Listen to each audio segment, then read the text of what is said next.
Happy Friday. Shin Kyoku, Trevor, good morning. Silver Surfer, Damn Rick, Spanish John, Pompey.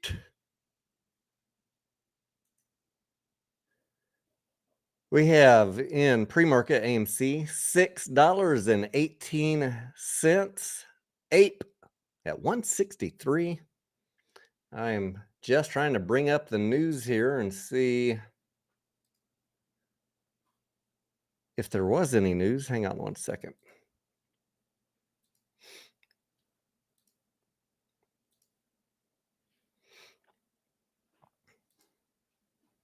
Doesn't look like yet. Tech We Love says Cinemark's was very positive. All right, let's look at Cinemark real quick. Good idea. Theaters. Cinemark first quarter box office drives up earnings and revenue. What did they do?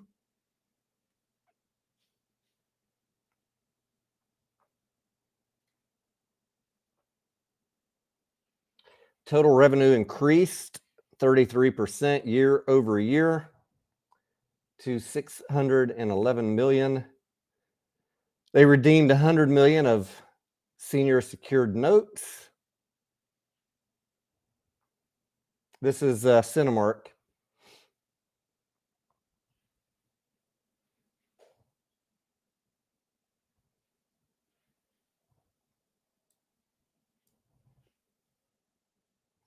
Net loss was only $3 million.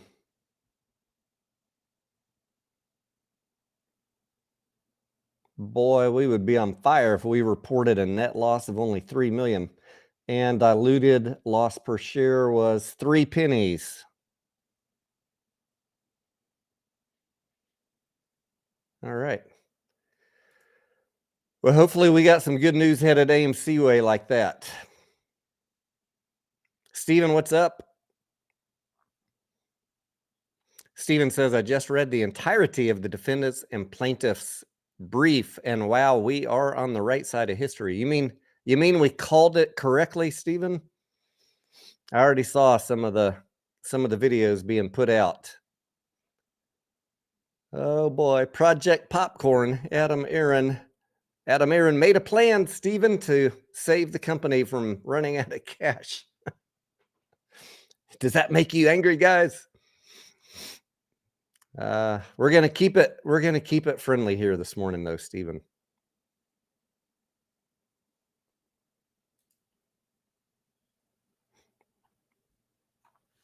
We have not missed anything yet. Who asked that? Did I miss anything? Alexander, good morning.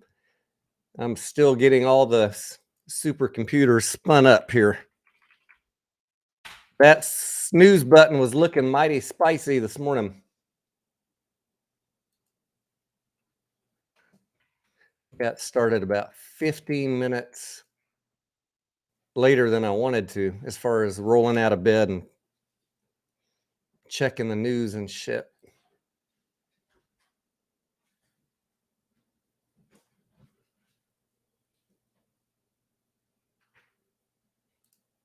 What is this?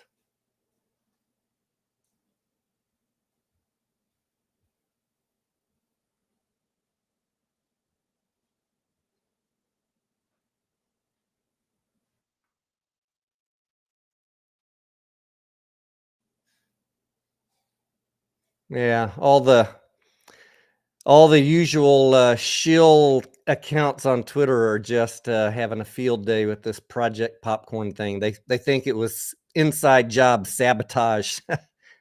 No, the company took reasonable business steps to make sure that they weren't going to run out of cash because they were forecasting running out by 2023. I'm just not even going to waste my time trying to talk to people about this. Maggie says, good morning, Maggie, by the way. I thought Cinemark was in bankruptcy. Cineworld is the big company. Regal here in the United States is part of Cineworld. That one, Maggie, Regal is in bankruptcy. Cinemark's actually doing pretty good.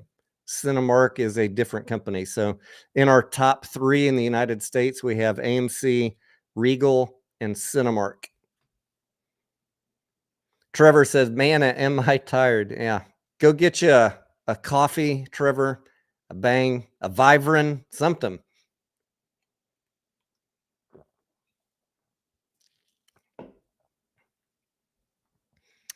Joseph, good morning. Sean James says, I think AMC will pop more. We had a great green week.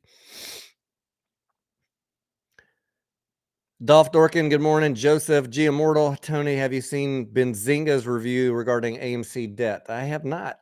Let me check. Let me see if I can find it. Oh, was that the one? Maybe I did see it last night. Was that the one where they had a mistake that we only had $580 million of debt? Yeah, those idiots. That was clearly a mistake. C-Flow says, I'm still up. My intention when we got done last night, I don't even know what time it was to go straight to sleep. But then Maslorian he and I were talking I finished a whole bag of popcorn last night after we got finished with the live stream. He and I were just chit-chatting about some stuff. So we were probably chit-chatting for an hour, and then I had to go try and fall asleep. Woo! Woo! La Isla Grande says, no to reverse split. Well, I don't know what to say. If you're talking about AMC, yeah, I mean, that's fine. It's not like we need to do it to avoid bankruptcy. I mean, to avoid delisting. Not yet, anyways. You're certainly entitled to your opinion. Unfortunately, the vote's already happened. So Chuck Blackmore says Regal theaters are way better than AMC. Let's not even talk. I mean, at this point, guys, arguing about the reverse split is a moot point. The vote happened. We're in a settlement phase, and in a couple months, we're going to have a conversion and reverse split. So arguing about it at this point is mostly irrelevant. Please, let's just not do that anymore. I don't want to keep arguing with y'all. Go, if you want to fuss about it, go in another channel and fuss. There's plenty of them that'll gladly take you. Cassius, good morning.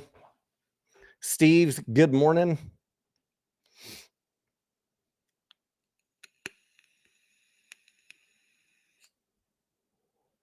What do I think the stock movement will look like this morning? I mean, it's going to be dependent on the news, guys. If I see the SPYs moving up this morning up here on the top screen, that is boding well for us. So we just need news. We need good news, and we need the markets to behave today.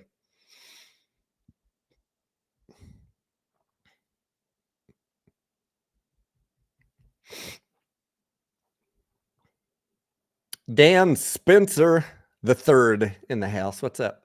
Maggie says, no AMC theaters in Maine. What do you have, Maggie? I forget. I think you probably told me once. No popcorn in Walmart. Man, they're shunning you up there. Does Adam Aaron even understand that Maine is part of the United States? I don't know, Maggie. Let me put the stock chart up on the bigger screen. Nobody needs to be seeing my ugly mug this close, this early in the morning. Still trying to wake up. Good morning, Tony Singh. Marcus, good morning. Good day to you. Shin Kyoku, what's up? Hey, Raul in Houston, when does earnings come out? I'm checking the news, but Cinemark already released theirs this morning. Ours could come any moment, or they might come right when the phone call starts. Speaking of phone call, I need to Need to get that investor relations tab open up here.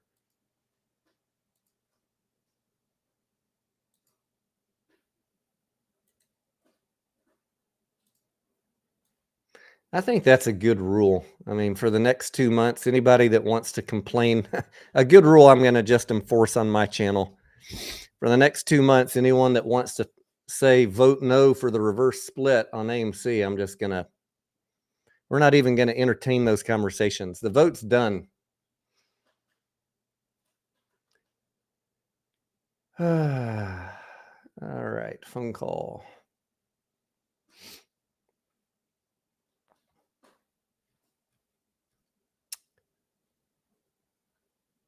Press release, presentations. Here we go. Special meeting. No, not that one. Newsroom.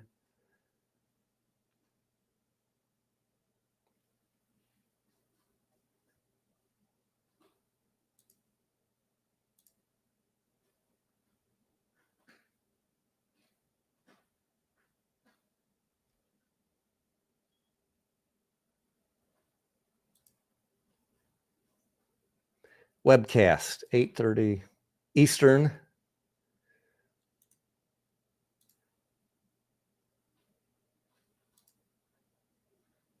I'm just getting my name put on the website so I can bring it up.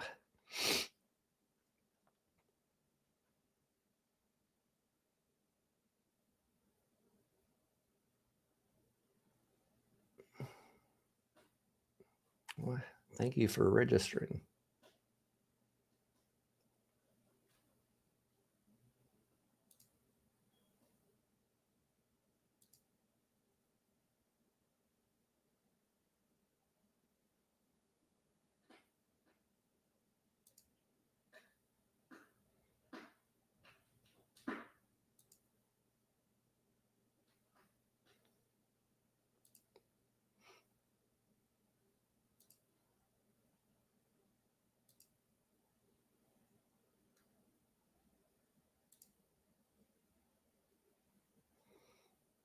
Yeah, it's when I click right now when I'm clicking on the webcast, maybe it's because it's so far still an hour away, it keeps on taking me to trying to restart the Q4 webcast.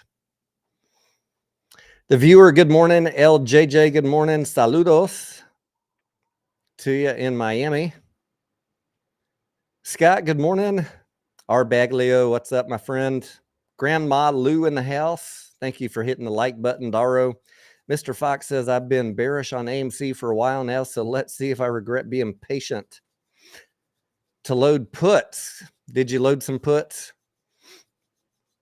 Wilner, good morning. I appreciate you.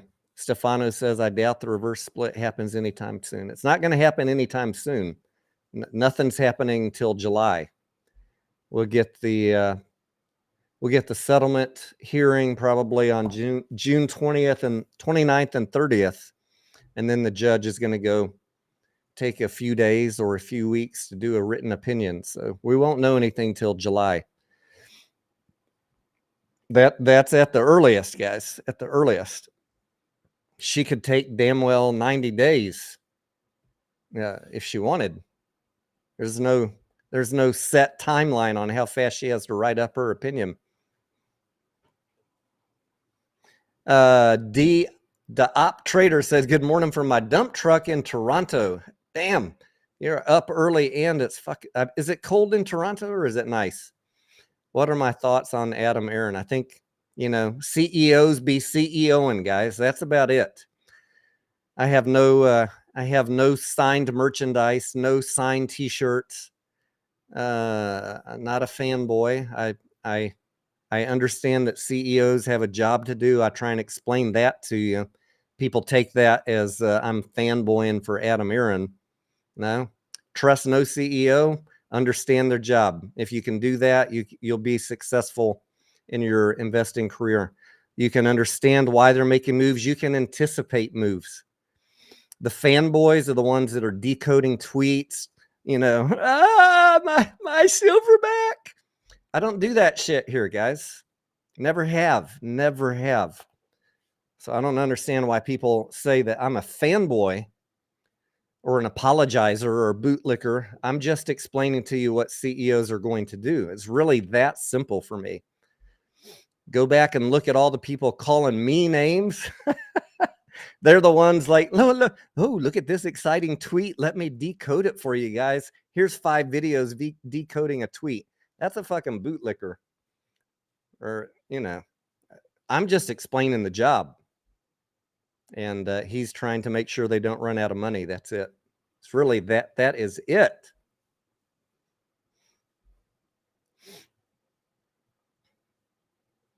Nicholas says the amount of people on Twitter that don't know the difference between what's in Q1 and Q2 is astonishing. Yeah, I see that a lot. That's why I really want to see how close I got to being right for Q1. I think it's going to be like negative 16 cents a share. People are like, but the movies are so good in April.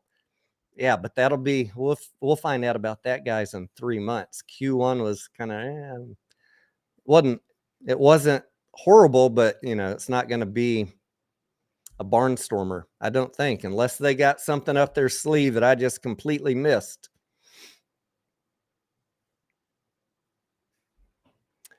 CEOs be CEO, and yeah, I just coined that phrase right now. I'm going to start using that one.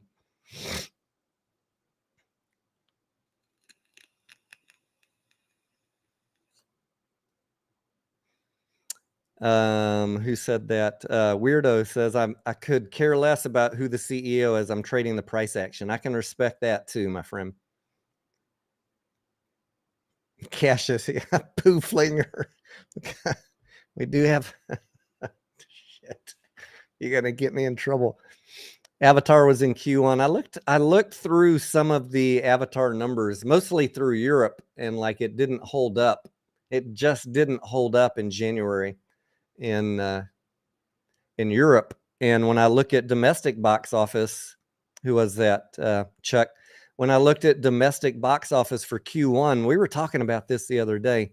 It was not any better than Q4, 1.7 billion. It was basically the same as the quarter before. So that makes me think in my mind that if it wasn't for Avatar, we would have had a really shitty Q1, to be honest. Do I think we'll close above 6 today? All depends on what AMC does. All depends on what we're about to find out in the next hour. It's supposed to start in 45 minutes.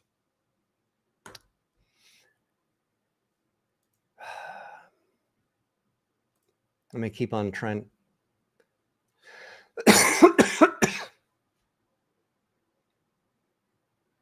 You can access the webcast 15 minutes, up to 15 minutes before the start time. Can someone else go to the webcast page and see if you're actually able to get it to open up? Keeps on, it's not letting me. I don't know. Usually it says I'm already registered, but it's not like you're waiting for the host. Ryan says, I think it's going to be on par with what the analyst put out, but the cash on hand will be higher than anticipated. That would be good. I'd be happy with that.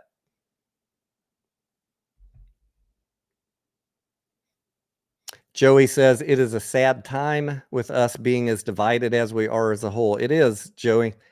It's come down to, instead of being everybody pulling in the same direction, everybody's turned this play into one of a timeline. If you're not on my timeline, if I can't get my squeeze this week, I don't like you. Those of us that have a more patient outlook and understand that fixing the balance sheet is going to run the shorts off. Now we're the bad guys. I don't know. I've seen plays take 5-6 years. So.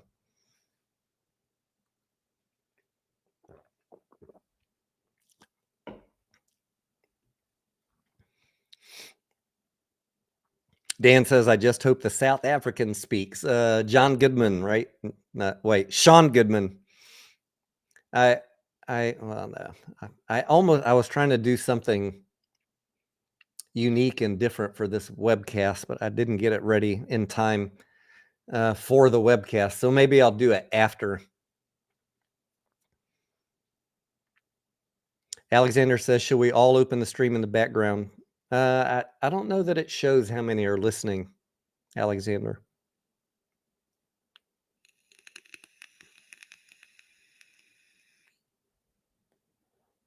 Steven says, if you voted for the demise of this company, all I can say is you have a lot to learn. Yeah.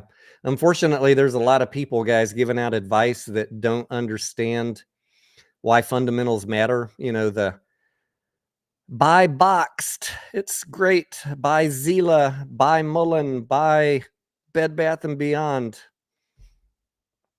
Vote no for... There were people saying vote no for Mullen reverse split, vote no for Bed Bath & Beyond. What?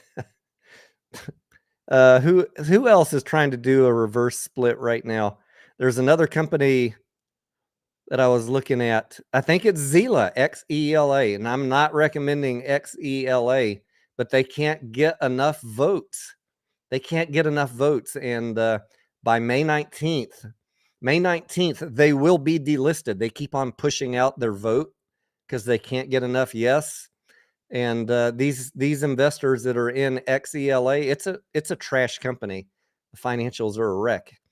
It's going bankrupt either way. The reverse split, when it happens, is not going to help them do anything except delay the inevitable. But they're going to seal the fate of that company by not voting yes. It will be delisted on or around May 19th. They were supposed to have their shareholder vote yesterday. It got postponed to today. I don't know if it's pre-market or after. But this is the short-term thinking. People are like, oh, reverse split's going to be bad. Vote no. Well, you're going to get Xela delisted. Mullen did a reverse split. Yeah, Mullen had to because they were under 10 cents for too long, and they would have been delisted too. But the problem with Mullen is no revenue, and nothing is going to help them until they post up some real results. And he needs to keep raising cash. So it's a tough position to be invested in a company that has zero revenue. It's never going to end well. Mullen is not in good shape, not at all. Mark says Sean sells all his shares. He does, yep. I sold a lot of shares when I worked in the corporate world too. Almost all my compensation came from granted stock options, and I sure did sell them also. First rule of investing is don't have all your portfolio in one play. Flory X says, just a suggestion, can you make the U and chart to full screen and the live chat just as small? I can get rid of the live chat off of this screen. That might help. How about that? We don't need to see the chat. You can see it on YouTube.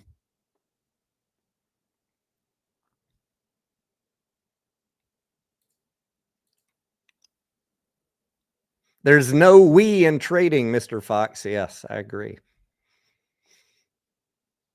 We tried the we in trading. Uh-oh, there's a red spike. Did we get some news?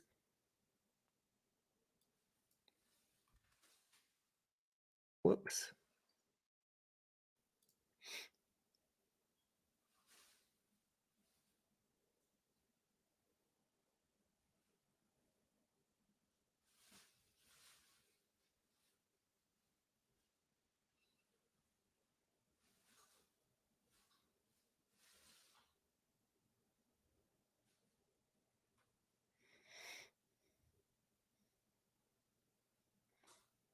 Yeah, we got some news 3 minutes ago. All right, let me put this on the screen.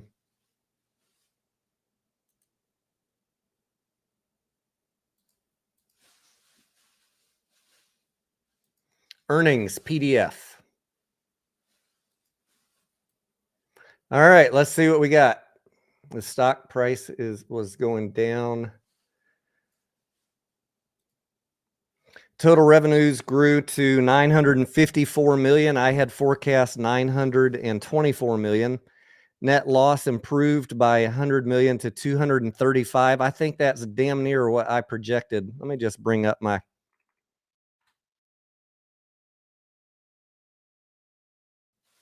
Let's see what old.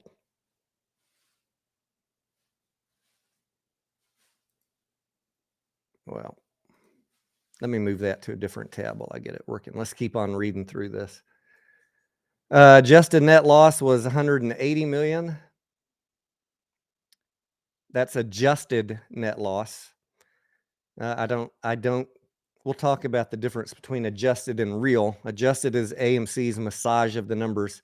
Diluted loss per share was 17 cents. Adjusted diluted loss per, and I had guessed it was going to be 16 cents negative. It was 17. Adjusted EBITDA improved to 7.1 million positive, looks like. Net cash used was 189 million. Available liquidity was 700 million. So if I could bring up my damn spreadsheet, it looks like they did sell those additional ape that we were anticipating that they might have.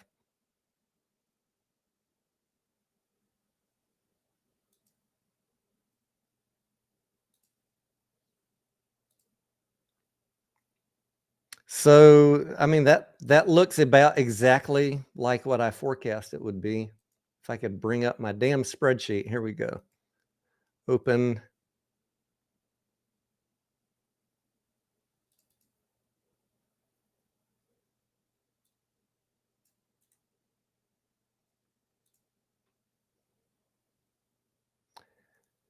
All right.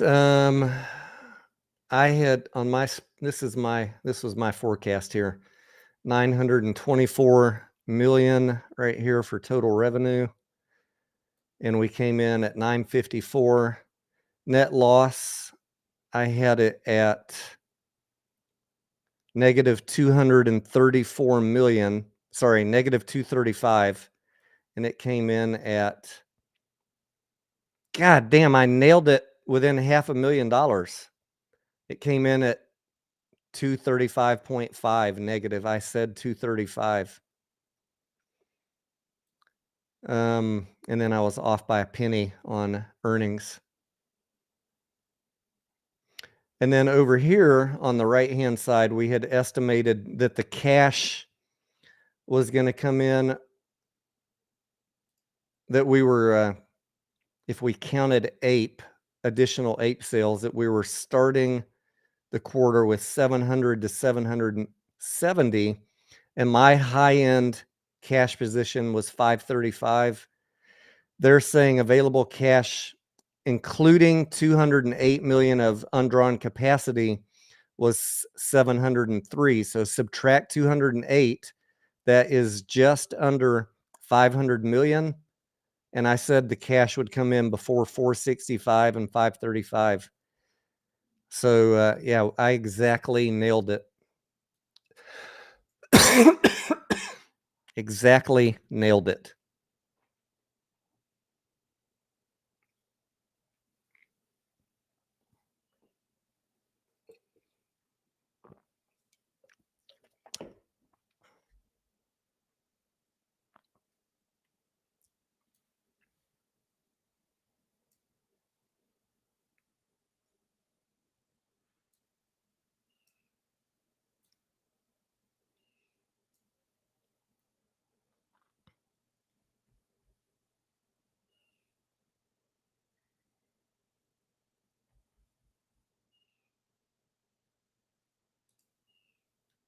So now that we know that, now that we know what the earnings was, now it's basically exactly what we forecast and what analysts forecast. Now, what I want to hear from Adam Aaron is outlook. I want him to be talking about outlook for this quarter, Q2, and for the rest of 2023.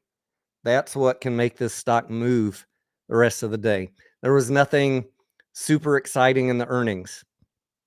So now it becomes a story of selling the outlook, selling. Adam, we need you to sell some hopium today for the rest of this year.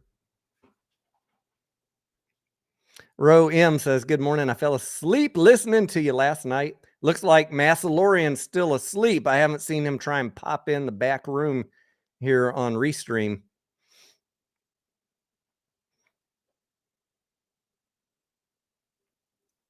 Dan says, never underestimate the power of a good spreadsheet. It's almost like I've done this before, Dan.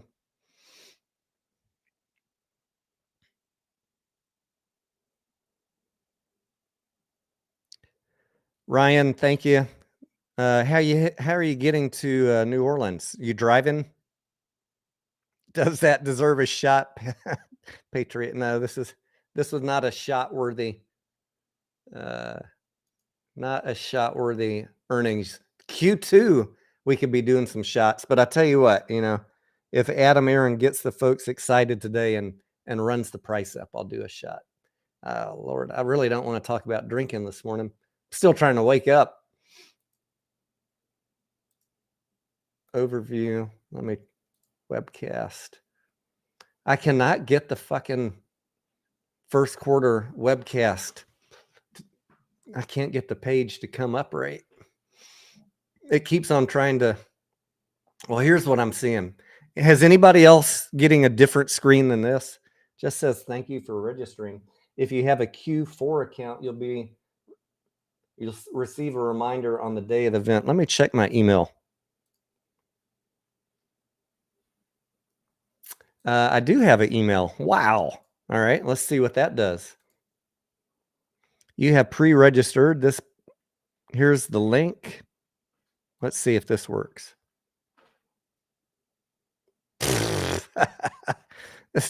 Same shit.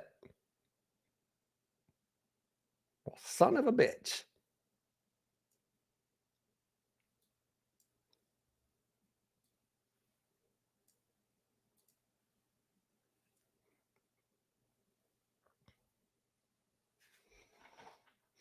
Dan says, well done passing your test. Thank you, Dan.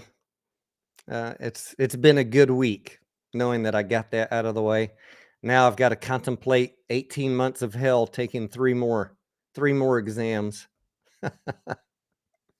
Okay, you guys are getting the email and it's taking you to the same screen. Thank you. I'm not insane.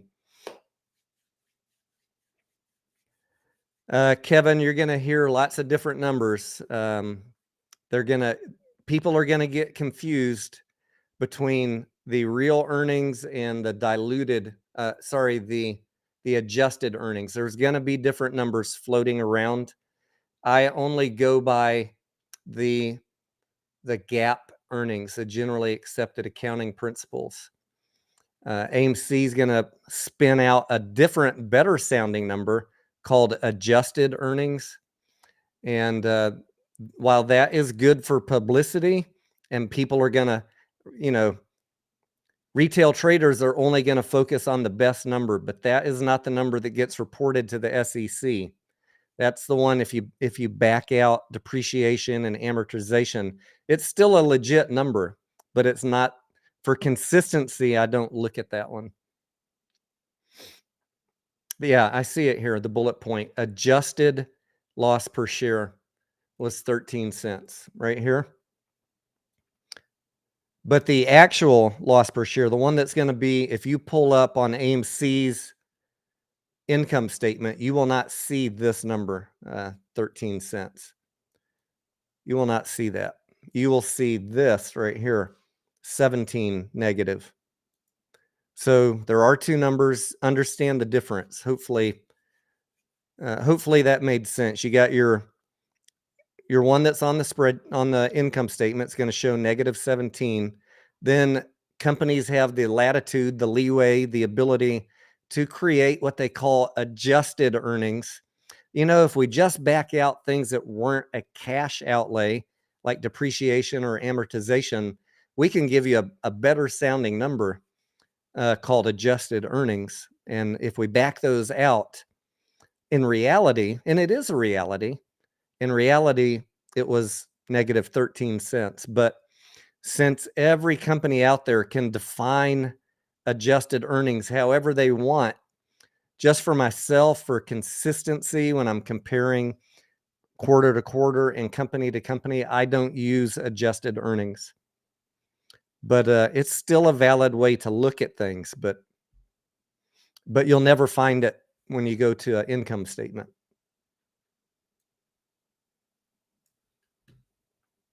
Spencer G, what's up? All right. T. Jameson says it shows you in a countdown timer now. Let me see.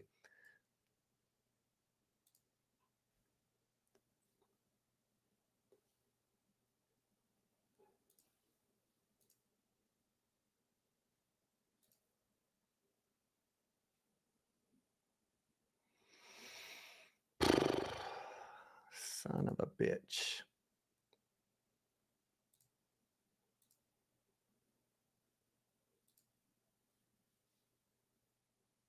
Why? Why are you giving me a hard time this morning? AMC website. We got 20 minutes and I can't get on the fucking call. Let me try a few more things. Clear the cache. Reset the cache. That's what I'm going to do that. Clear the history.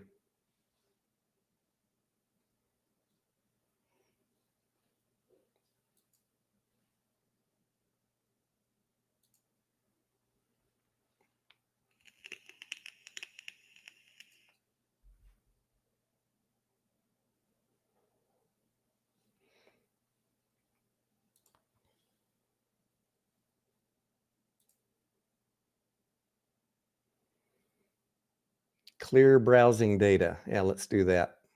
Clear cookies. Clear it all.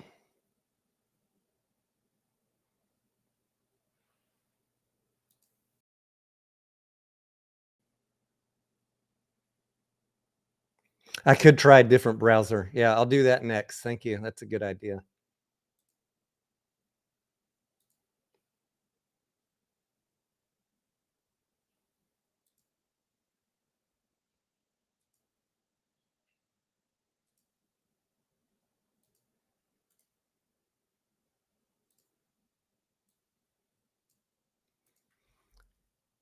AMC Investor Relations.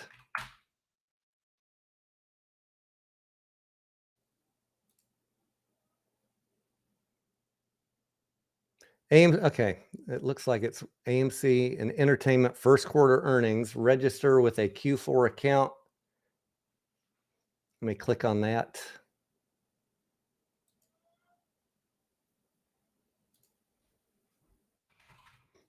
Tony Denaro.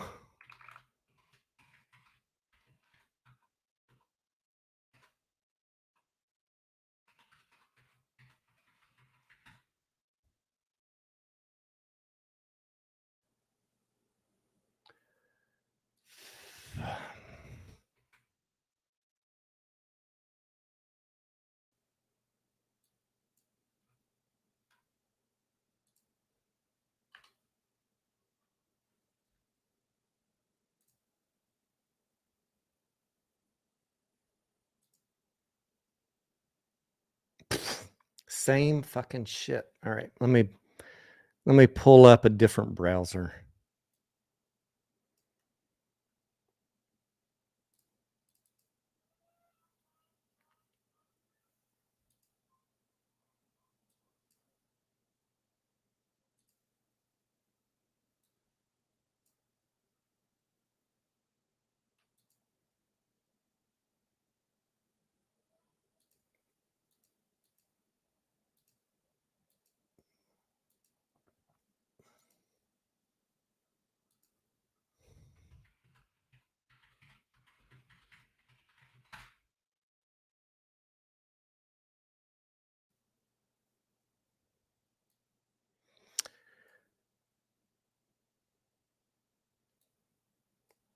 Doozer 283, good morning. How much cash are we sitting on? Sleepy. They're gonna tell us it's about 500 million. About exactly what I forecast on my video last week.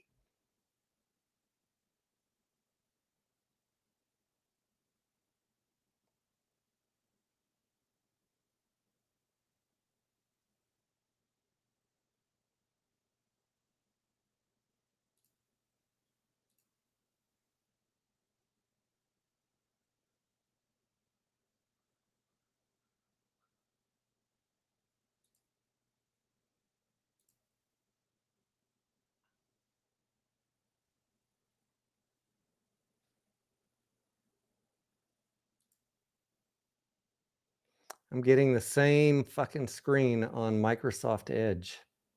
God damn it.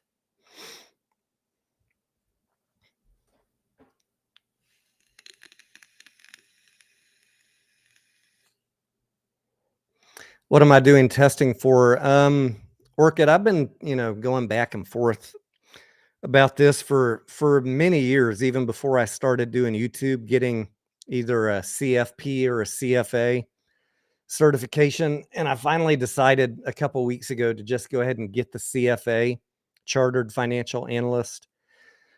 Not because I want to go work in the industry, but just because it will help me in investing forget things that remember things that I learned 30 years ago in college, learn new things that I don't know. And I said, before I spend $6,000 for sitting for tests, 3 different exams and all the books, let me just take something a little easier. So I took the FINRA SIE exam, the Securities Industry Essentials, on Monday, and I passed that. So next up is order the books for the CFA and get started on that little journey. That's going to be fun. I'm only doing it for the torture of taking some really difficult exams over the next 2 years. At the end, I'll get a piece of paper with 3 numbers on it, 3 letters on it, CFA, and people will still troll me and say I don't know what I'm talking about. But I'm doing it for me. I'm doing it for me, and for those of you that enjoy this channel, it will benefit everybody.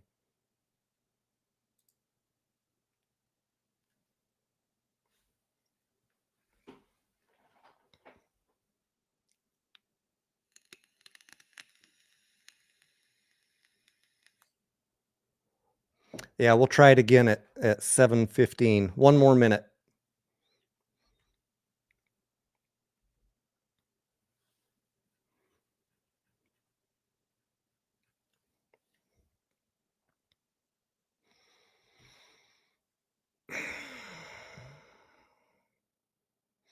Oregon High Roller says Benzinga falsely claimed we missed again. The analyst forecast was -16, and we came in at -17. So if they want to be dicks about it, we missed by a penny. But look, a penny's a penny. I'm okay with -17 cents.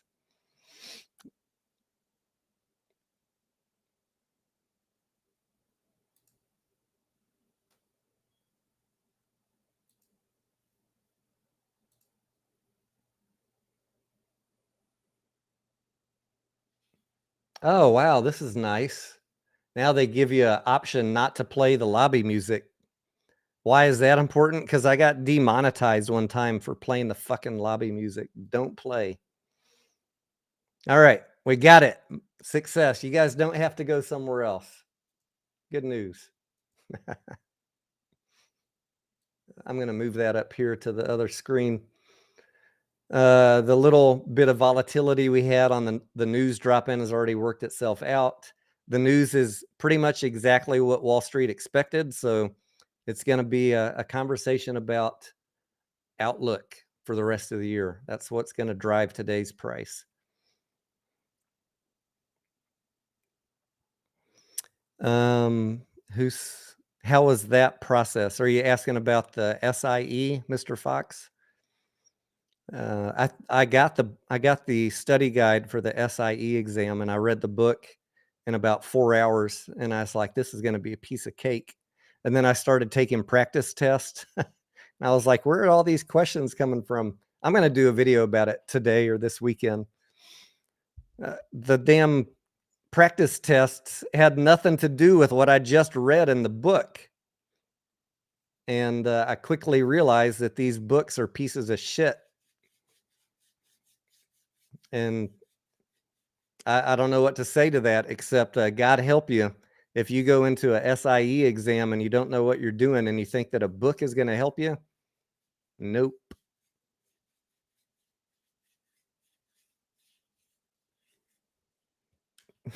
Dan says, I'm going to read between the lines here, Dan.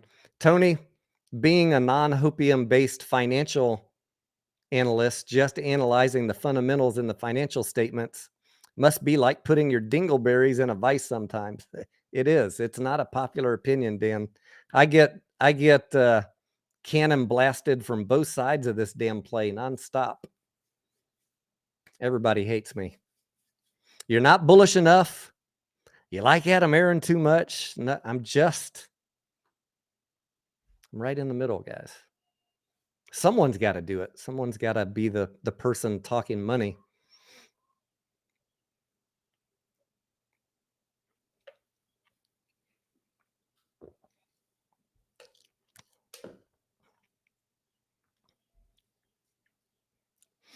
How much the SIE exam, Mr. Fox, is $80. Anybody can take it. You can go to Finner's website right now and start taking a practice test for free. It's 75 questions. Let me know how you do. While we're waiting, why don't a couple of y'all knock that out real quick? I took 4 practice tests before I went in on Monday. And you have an hour and 45 minutes to take the test. I got all of my practice tests done, each one in 35 minutes. So I felt pretty good, and I passed all of them. But I was missing a lot of questions, like way more than I felt comfortable missing, because I had never seen the questions they were asking. Like, how do you prep for something that no book tells you about? Anyways, if you know accounting and how the stock market works, and you understand how to read a financial statement and calculate how dividends impact stock prices and a bunch of other shit, you could barely squeak by, and I was barely squeaking by. I just used those practice tests. Man, I can't talk this morning. I used the practice exams to identify my weak areas, and just spent all weekend brushing up on that. I should have my total time prepping for the exam was about 12 hours. I should have in retrospect allotted 40 or 50 hours, but when I got the book, I was like, oh yeah, this is a piece of cake. It was not a piece of cake. The books lie. Chuck says, even if we all bought 1,000 shares today, the price wouldn't budge. It's tough, guys. It's tough. I mean, even if we all bought 1,000 shares today, the market has its own evaluation for what AMC is worth. And if we bid it up, they're going to push it back down. That's the problem. We need a catalyst where the big money gets on our side too. That's what we need. Because we can bid it up, but they're going to smack it back down. They think it's worth X. And if we push it up too much, they're going to push it back down. Do you have a recommended practice test? I do, Mr. Fox. If you can hang with me till the next video that I get out, it'll be today, tomorrow at the latest.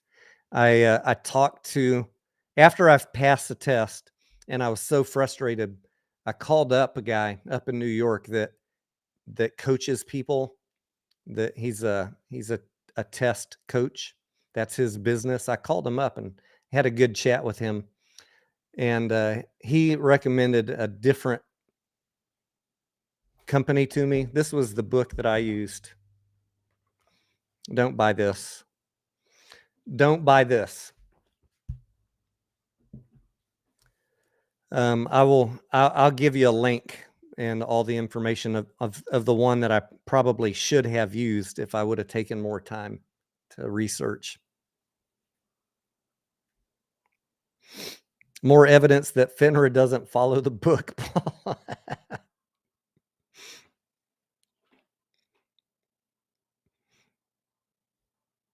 Let's see what the news is here. Benzinga.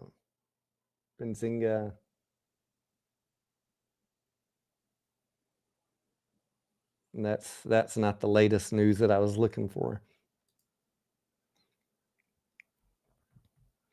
Water Bottle says it's no brainer. Q2 will then beat Q1. You guys want to see? Where's my other chart? For those of you that haven't watched my videos, all of my forecasts, I pretty much nailed it for Q1. This was my own work, my own spreadsheet. We came within a couple dollars of what AMC just announced on total revenue, net profit, and earnings per share. And over here on the right, I'm going to be, I said cash would be between 465 and 535, and it is going to come in there. If you want to see my videos on what the rest of the year is going to look like, I have a video on that too. And I'm projecting a profitable quarter in Q2, positive earnings in Q2. So Q2 is the story I want to hear from Adam Aaron today. I want to hear all about Q2. Let's cover Q1 and then pivot real quick into the good story.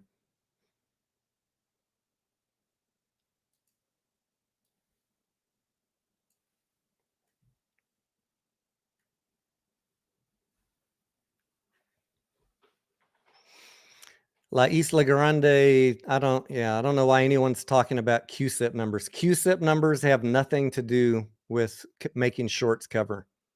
That is a retail myth. Reverse splits have nothing to do with making shorts cover. Yeah, another myth. Throw a few more at me to bat down. Adam Aaron is not going to pay off the debt. Another myth.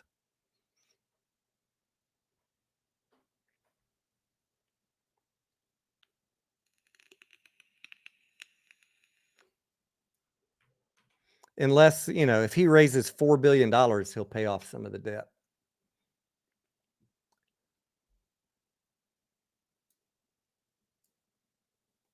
But, my preference would be once the settlement happens, and it will happen, my hope is he just does enough dilution to squeak us through into 2024, make the balance sheet look a little better, get us into next year. Yeah, I don't know how to say your name. Mullen did a reverse split, but again, guys, Mullen's financials are an absolute wreck, and they have never booked revenue. If you go to their income statement, they don't even have there's no field for income. They've never made $1. That is a horrible financial train wreck right now, Mullen. Until they fix that, the price is going to go into the cellar. You can hope all you want. You can like the cars. You can like Lawrence Harge. But until a company's making money, when they're burning 100, 200, 300 million a quarter and have no revenue, you're going to get obliterated as an investor. That's why for the last 2 years, I've been telling you, do not buy Mullen. Wait. They are literally headed to bankruptcy until they start production and get money coming in. They have no money coming in except what you give them by dilution. So you got to step out of the way of that. You got to not be involved in Mullen until he's either done diluting or has enough production to generate some profits. Reverse split is irrelevant for Mullen. The financials are why it's getting obliterated. You can't see me, someone said. All right, what happened? I lost my camera. Can you still hear me? Let me check my settings here real quick.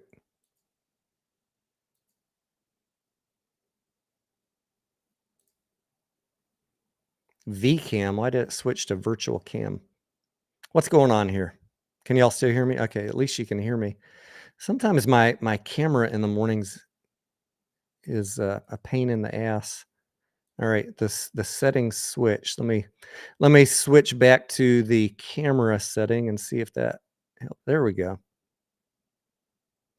I don't know why that happened. Do I plan on making another Lou was right video? No. No. I missed the opportunity on April 1st to make another one.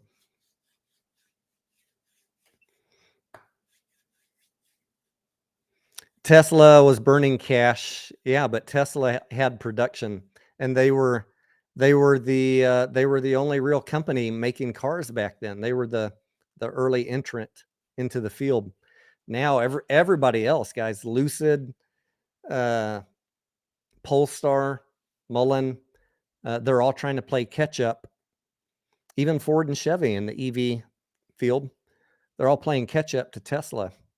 So and Tesla has pricing power. They can drop their price, still make money, and put the squeeze on everybody else, and not in a good way.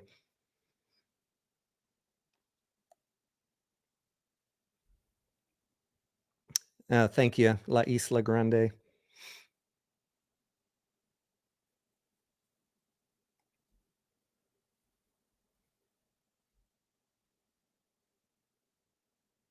Agro Solutions. Yeah, how is Mullen or anyone supposed to get off the ground if no one can invest? I agree. I mean, it is unfortunate, right? Like if you want to support Mullen, you have to invest, but you also know, on the other hand, you're going to get spanked. I don't have a good answer for that. I say let everybody else get spanked, and I'll drop in. I'm going to be that jerk that drops in at the last minute. Moxie, good morning. What you saw Sisu last night? Never want to run into that guy. Yeah, he's a badass.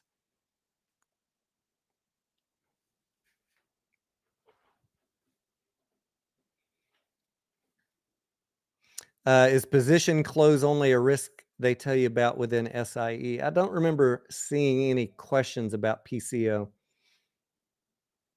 Apparently the bank of questions that they have is like over 4,000 questions. I guess I've seen 10% of the questions.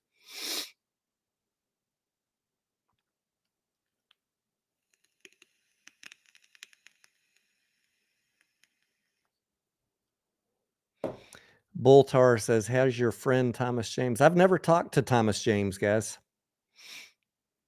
I don't really watch his channel.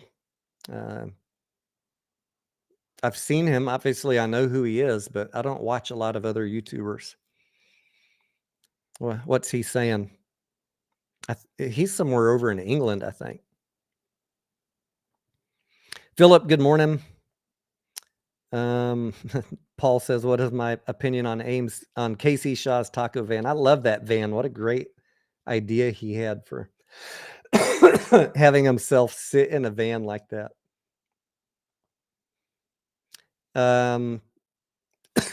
Someone, what do I call you with you got the man and the lady? He says, I have Mullen stock. I felt so bad. I feel you. I bought some Mullen at 10 cents. So I'm there with you, but I bought so little that if I knew when I bought it that it was probably going to zero. So if that gives you an idea of how little Mullen I bought, I knew when I bought it at 10 cents, I was going to probably lose all of it. I'm still holding it. And, I'm hoping for a little bit of God, I'm counting on Lawrence Harge at this point to save this company. And I don't even really believe in him, but that's our next best shot.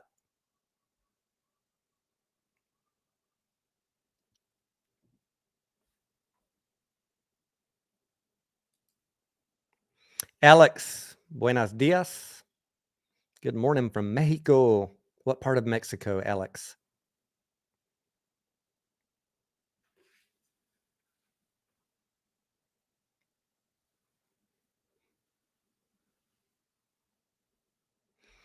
Si necesito hablar en español, puedo hacerlo también. ¡Gol!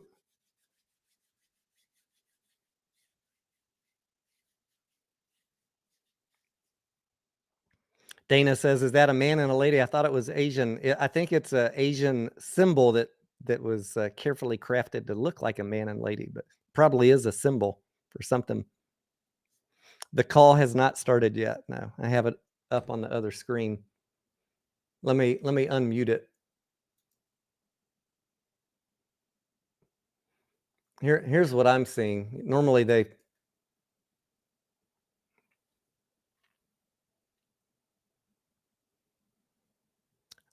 it switches screens when the broadcast starts. Anybody else listening? Tony, you need to say, "Vamos arriba, puñeta." Oh boy, don't get me started. I learned a lot of bad phrases between my friends from Mexico and my friends from Puerto Rico. All right, some of y'all saying that you're seeing that it has not started yet. AT, good morning to you in El Paso. Batter M joining us from Amsterdam. Good morning. Good afternoon to you.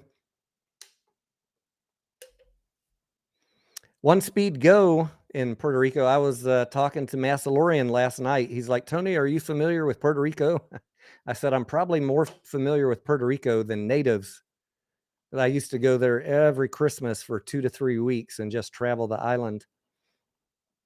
I've seen just about every damn town, village, and city and hotel and resort that you can, and little islands, Isla Matalagata, Vieques. I've been everywhere in Puerto Rico. From Rincon to La Parguera, Ponce, Dorado, Palmas del Mar, Culebra, seen it all.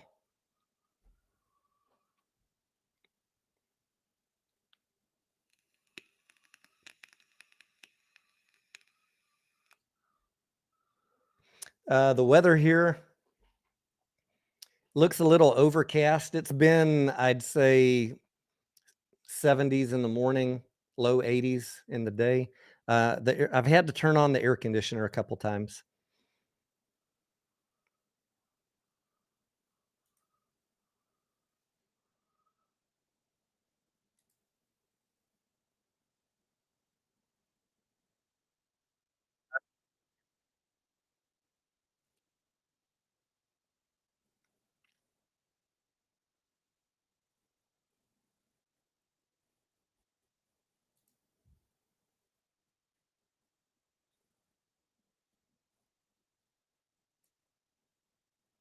Doesn't sound very loud to me. I might need to turn on the system audio. Hang on one second.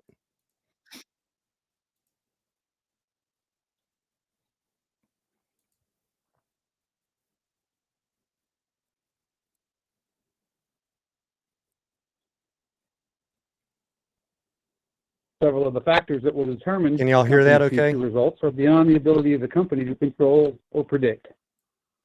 In light of the uncertainties inherent in any forward-looking statements, listeners are cautioned against relying on these statements. The company undertakes no obligation to revise or update any forward-looking statements, whether as a result of new information or future events.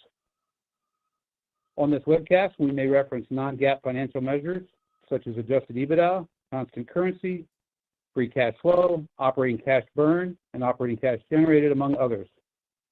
For a full reconciliation of our non-GAAP measure to GAAP results, please see our earnings release posted in the Investor Relations section of our website earlier this morning. After our prepared remarks, there will be a question and answer session. This morning's webcast is being recorded, and a replay will be available in the Investor Relations section of our website at amctheaters.com later today. With that, I'll turn the call over to Adam. I'm going to mostly be quiet during this. Thank you, John. Good morning, everybody. Thank you for joining us today. As we sit here this morning, I could not be more optimistic about AMC's future because of two vital developments in the first quarter of 2023.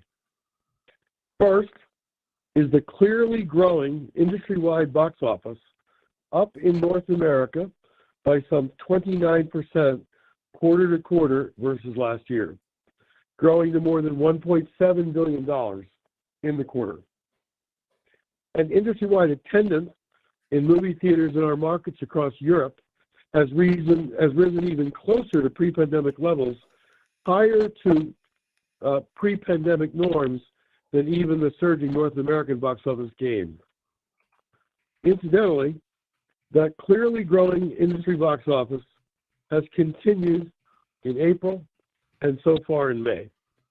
The April domestic box office was up about 58%, for example, and there is a flood of potential hit movies still to be released in the remainder of 2023. We previously indicated that we expected the 2023 industry-wide domestic box office to be up 15 to 25% or more over that of 2022. Well, now, with the big start this year, we now believe the 23 domestic box office will be up 20 to 30% over last year. Say 10 billion. The second development in Q1 is that our shareholders at our March 14 special meeting voted by an enormous margin, by fully 88% in favor, to only 12% opposed or abstaining, to our proposal to combine our 8 preferred units and AMC common shares. Of the AMC common shares that were voted, 72% voted yes. Of the 8 holders that were voted, 91% voted yes. As a result, AMC should be able to raise significant equity capital to outlast the pandemic's lingering aftermath affecting our cash reserves, to help us pay down debt, or for attractive M&A opportunities, as well as for other growth initiatives. AMC's unique and singular ability to raise capital since 2020 has been one of the key reasons for our success in avoiding the fate of other movie theater chains, big and small, that didn't make it. Our continued ability to raise capital is what gives us unbridled confidence in AMC's future. We thank our shareholders for the real wisdom shown in their votes of March of 2023. We just wish more of you would have aware voted. that there is angst among some of the holders of a considerably smaller number that voted against our proposal. We hope to convince you over time that the majority of shares that were cast voted in favor of strategies and actions which will generate the best long-term results for AMC. Let's turn back to the box office. Yeah. First, there were many movies that were in theaters in Q1 that had extraordinary appeal. Thank you above all to James Cameron for Avatar: The Way of Water. At a current gross of $2.3 billion globally, it's the third highest grossing movie in the history of cinema. And need I remind any of you that we are a mere 19 months and 14 days away from Avatar 3 gracing our AMC and Odeon screens. It will be a Merry Christmas indeed in 2024. But it wasn't just Avatar that resonated with consumers in Q1. 9 different movies won their weeks as the highest grossing films across the week of Q1. And the news is not only that there were more big movies in our theaters in Q1, there were more movies, period. Q1 proved out to be precisely true in what we have been predicting. The quantity of films now coming out theatrically is rising. If you look at wide releases, defined as films grossing $5 million or more domestically, there were 35 such movies in Q1 2023 versus only 26 in Q1 of 2022. That's a 34.6% increase in the supply of theatrically released films, regardless of their ticket sales numbers in dollars. As we look at the whole of the year, we continue to expect a similar substantial increase in the total movie count throughout the remainder of the year of movies being released theatrically. For more context, back to Q1, this year was the best first quarter domestic box office since March 31 of 2020.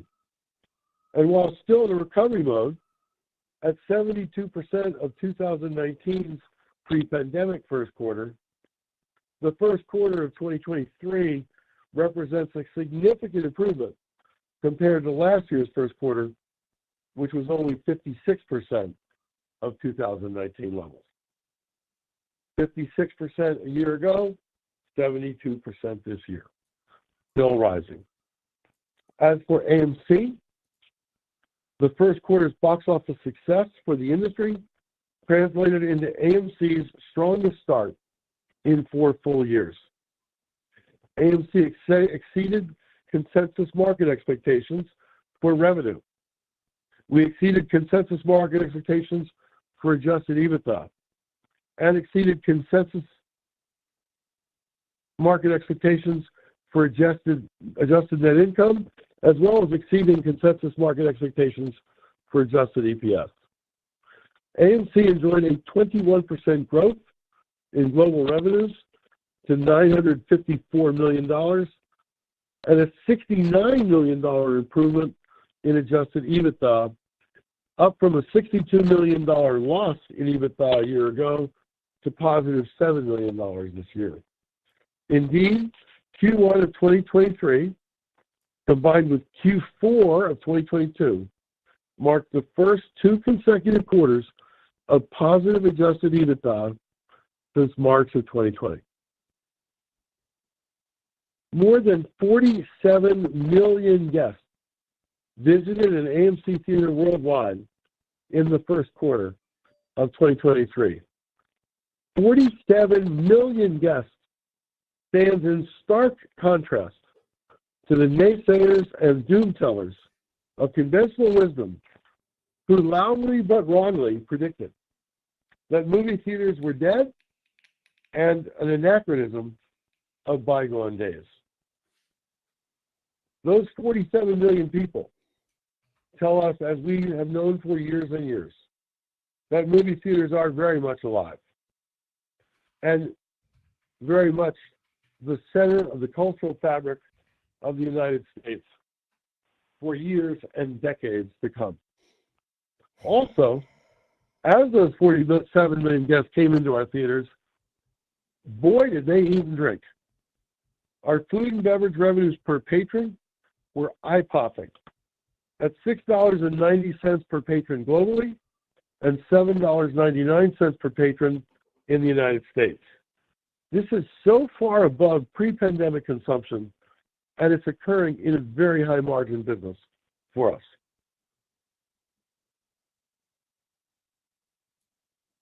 When they walk through our doors, AMC guests also continue to seek out premium large format screens, or PLFs as they're known, where AMC already has a commanding competitive lead. AMC is the largest IMAX operator in the world outside of China, and about half of the IMAX screens in the United States can be found in AMC theaters. Similarly exciting, we're the only operator of Dolby Cinema screens in the United States and continue to have a contractual exclusive on Dolby Cinema going forward in the U.S. market. Our premium large format screens often over-index 5 or 6-fold in box office revenues or more in the box office grosses that they bring to AMC. That's compared to a non-PLF AMC screen. So over the next 1 to 3 years, you will see us continue to invest in our PLFs. We intend to upgrade a significant number of IMAX screens to IMAX with laser, and we intend to increase the number of our PLFs by adding more IMAX screens and by adding more Dolby Cinema screens. We also expect to significantly grow the numbers of our private label house-branded PLF screens called Private AMC in the United States and Middle East, and iSense in Europe. We're not only making AMC a more compelling experience for moviegoers through more and better PLF screens, we have also contracted to install laser projectors in about half of our U.S. screens over the next 3 calendar years.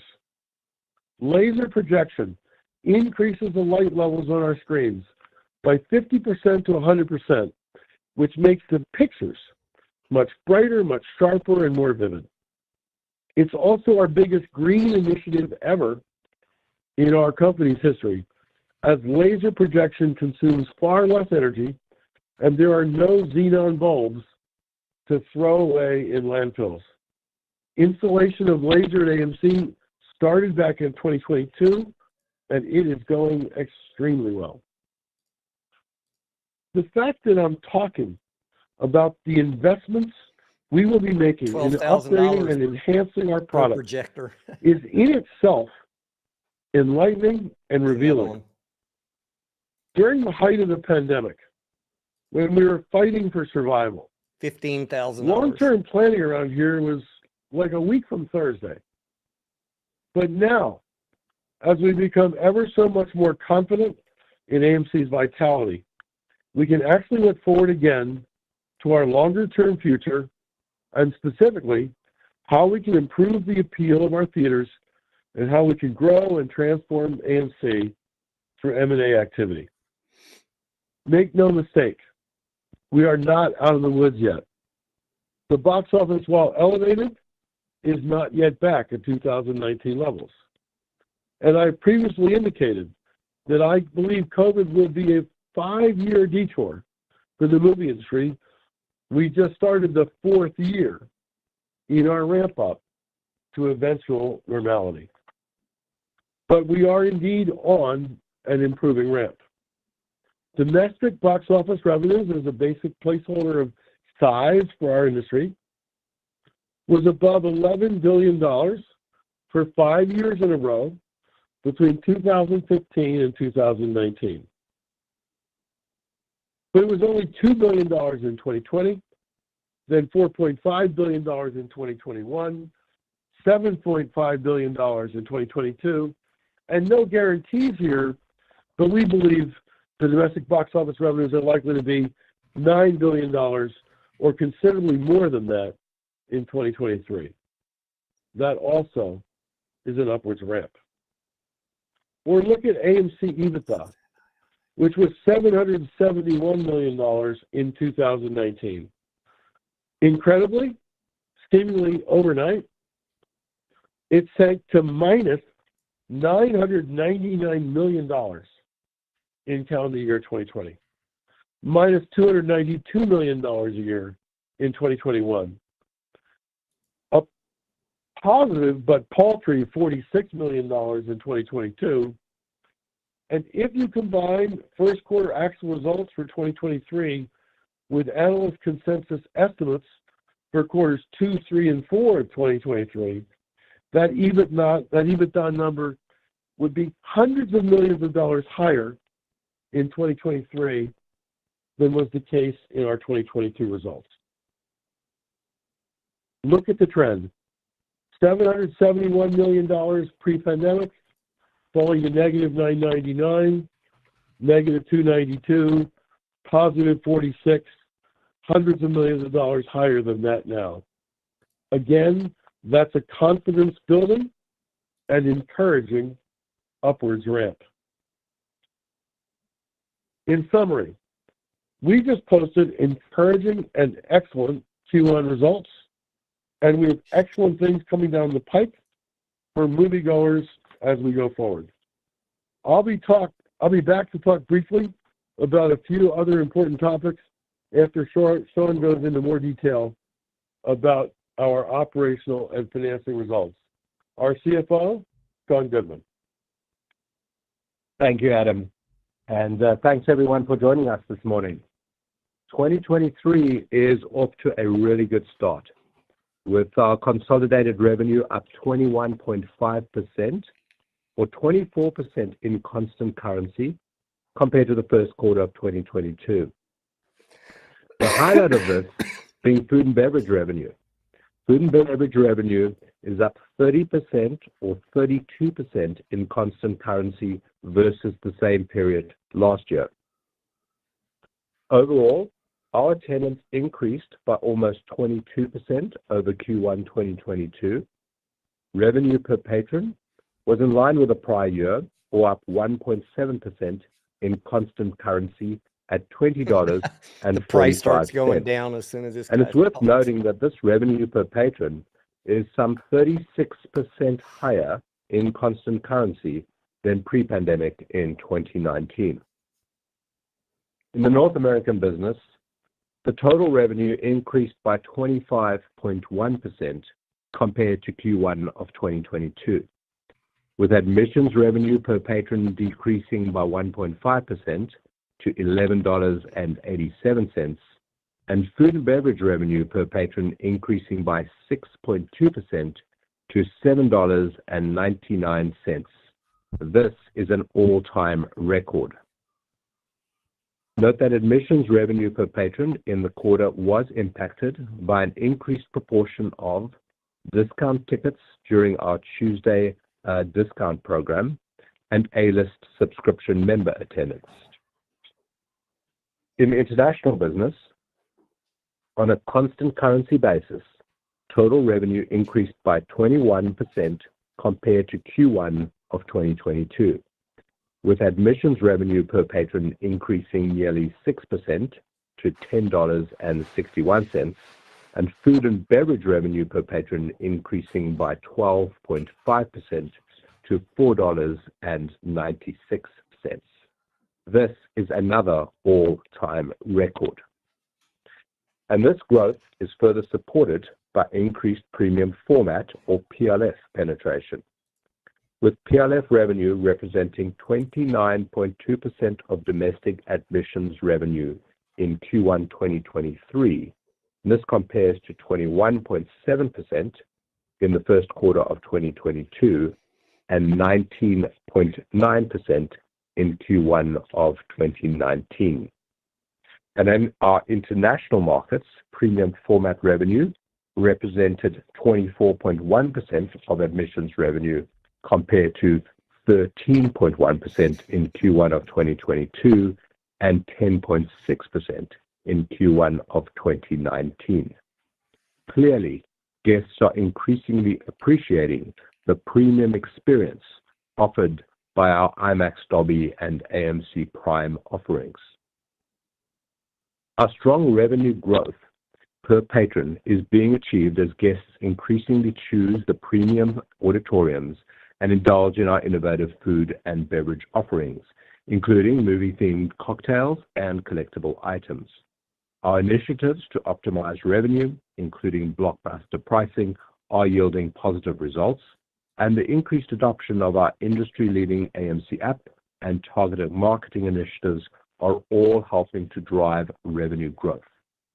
Looking forward, we will maintain our focus on the overall guest experience in order to drive our key performance metrics, including 1, our loyalty programs and the AMC app, 2, our food and beverage innovations, 3, I'm going to leave this on the screen for a second for anyone wondering where the money was spent. Technology and it's all right here in the middle. And 4, diversification initiatives such as the successful launch of the AMC ready-to-eat and microwave popcorn and the AMC branded credit card. All of the above, of course, to be achieved while paying very close attention to our overall operating efficiency. Before moving on to talk about the balance sheet, I do want to just point out that our consolidated statement of operations includes a charge of $126 million related to the potential settlement of litigation in the Delaware courts brought by the Allegheny County Employees Retirement System et al. $10 million of this charge represents estimated legal fees, net of estimated insurance recoveries, and is included as a reduction in our adjusted EBITDA for the quarter. If excluded, the adjusted EBITDA would have been $17 million. And $116 million represents a non-cash estimate of the value of the settlement, which is subject to court approval, and this is included in net income, but excluded from adjusted net income. Moving to the balance sheet. We ended the quarter with liquidity of $704 million. This is comprised of $496 million of cash and cash equivalents and $208 million of undrawn credit facilities. During the quarter, net cash used in operating activities was $190 million, and non-GAAP operating cash burn, which represents cash from operating activities after deducting capital expenditures and before both debt servicing costs and deferred rent payback, was $139 million. This compares to a non-GAAP operating cash burn of $224 million in Q1 of 2022. Note that our cash burn in the first quarter was, as anticipated, adversely impacted by normal seasonal first quarter working capital needs. We are anticipating an improvement in cash flow during the remainder of 2023. During the quarter, we made significant progress in strengthening our balance sheet. We raised $155.4 million of gross equity capital through APE unit issuances. We repurchased approximately $103.5 million of debt at an average discount of 45.4%, and we reduced the principal amount of our debt by an additional $100 million through a debt for equity exchange. The net result of all this in the first quarter is a $208.5 million reduction in the principal amount of interest-bearing debt during Q1 of 2023. During the quarter, we also strengthened our balance sheet by repaying approximately $33.6 million of deferred rent, reducing our deferred rent liability to $123.6 million at March 31st, 2023. One might recall that back in March of 2021, this deferred rent balance was $473 million. And so over the last 24 months, we have lowered the deferred rent liability by nearly $350 million. All told, including the decrease in deferred rent, we have reduced our liabilities by a total of $242 million thus far in 2023 alone. And if one goes back to the beginning of 2022, the reduction in liabilities is $620 million. Strengthening the balance sheet is an ongoing priority. And to that end, so far in the second quarter, we have already raised another $34.2 million of gross equity proceeds, and we have bought back another $9 million of debt. And during the remainder of 2023, we plan to further reduce the deferred rent balance by another $50 to $70 million, reducing this liability to approximately $50 to $75 million by the end of this year. Note that we have fully issued the APE units that were available for issuance under the most recent September 2022 at-the-market equity program. 1 billion apes fully issued. Our capital allocation priorities, these remain unchanged. 1, liquidity. 2, reducing financial leverage and strengthening the balance sheet. 3, investing in our existing business. And 4, investing in value-enhancing growth and diversification initiatives. CapEx net of landlord contributions was $41 million in Q1 of 2023, and consistent with our previous guidance, we expect net CapEx for 2023 to be in the range of $150 to $200 million. Actively managing our theater portfolio also continues to represent a then what are we talking about? opportunity. During the first quarter, we added 1 new theater and we closed 21, which includes the 13 Saudi theaters. This brings the total number of locations closed since the pandemic began to 136, and the total new locations opened to 55 for a net reduction of 81 locations. The combined 55 new locations continue to substantially outperform the 136 closed locations prior to their closings. And they also continue to outperform our underwriting expectations. Looking forward, we're optimistic about the future and the opportunities to strengthen and diversify our business while continuing to enhance our financial position as we progress along our recovery glide path. And with that, I'll hand the webcast back over to Adam to provide an update on our strategic initiatives. Adam. Thank you, Sean. Our goal as leaders of AMC is to increase the value of the company over the long term for our shareholders. We do this by efficiently managing our operations and taking decisive actions to provide the best products, services, and experiences for our guests, which in turn drives revenues and profit growth. At the same time, we seek to invest in the development of our business, enhancement of our theater footprint, and the growth through value-creating diversification initiatives. Over the last 3 years, we have operated in an extremely challenging environment, as you all know. Survival was our primary focus. That is changing now. It is finally starting to be time again when AMC can focus not only on surviving, but instead on thriving. Thus far this morning, you've heard about the progress we're making in our ongoing recovery. I'd now like to provide an update on some of the key strategic initiatives we're implementing to help transform AMC in a post-pandemic operating environment. In that light, I'd like to highlight 4 other recent developments. First, our retail popcorn launch. On March 11th, the day before Oscars Sunday, we launched AMC's ready-to-eat perfectly popcorn for an exclusive 6-month engagement at about 550 locations of the nation's largest retailer, Walmart. As you know, AMC's perfectly popcorn hits special aisle end caps with 3 varieties of ready-to-eat popcorn: classic butter, extra butter, and lightly salted. Sales were brisk.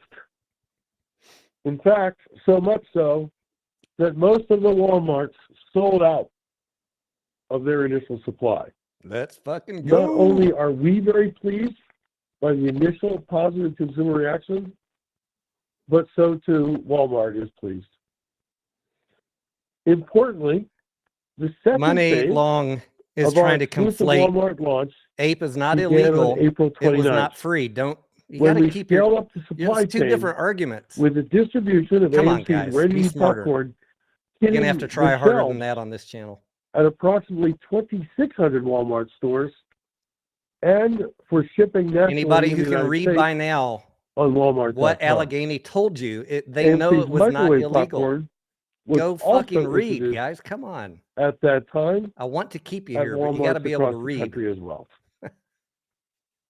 As was the case back in March, again, in the early days, sales are brisk.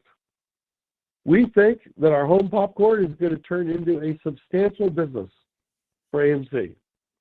We are already currently exploring opportunities for its eventual expansion into other grocery store chains and to other e-commerce and other channels once Walmart's exclusivity ends. Second development, we kept a promise to our shareholders in launching the AMC Entertainment branded credit card. In partnership with Visa, a world leader in digital payments, and Deserve, a leading mobile-first fintech credit card platform, the rewards-rich AMC Entertainment Visa card is the only credit card that earns in-theater rewards whenever it's used. AMC Entertainment Visa card holders earn extra AMC stubs points, which they can use as currency, rewards they get with every purchase made on their AMC Entertainment Visa card. That card exemplifies AMC's ongoing commitment to delivering tangible benefits both to our guests and to our shareholders while reinforcing our bond with our devoted movie-going patrons. Third development, the creation of 8 units in August of 22 was vital for AMC. It resulted in our being able to raise $418 million of much-needed gross cash proceeds, allowing us to boost our liquidity and reduce debt, including deferred rent, by more than $470 million. Indeed, AMC is unequivocally, financially, a stronger company today as a result of our having created 8 units.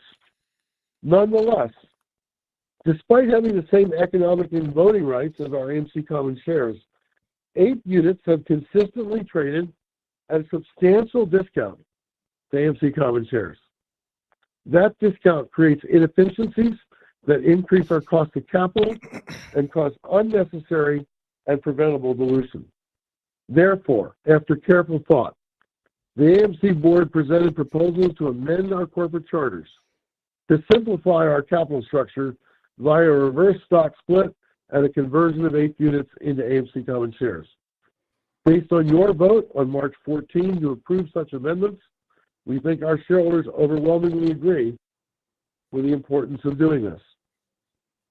However, in response to litigation about this shareholder vote, we worked with the plaintiffs and found common ground to settle our differences, which, if approved, will allow the charter amendments to be implemented in accordance with the affirmative shareholder vote. Because that proposed settlement is currently under review by the Delaware Chancery Court, we do not intend during this call to discuss this litigation further. And the fourth development, we are so appreciative that Hollywood studios again seem to recognize the incredible value creation of theatrical exhibition. In recent years, some studios were prioritizing their streaming services over the theaters. Today, the talk in Hollywood is flipped. Movie makers know there is money to be made in theaters, and studio after studio is rushing to increase the number of movies that they release first theatrically. Traditional studios aren't the only ones interested in launching films on the big screen. Amazon Studios just theatrically released their wonderful movie about the true story of Nike introducing the Air Jordan sneaker. Air, starring Ben Affleck and Matt Damon, has enjoyed more than $47 million of domestic box office success and received far greater consumer acclaim and awareness than it would have had it been released directly to streaming without a theatrical release first.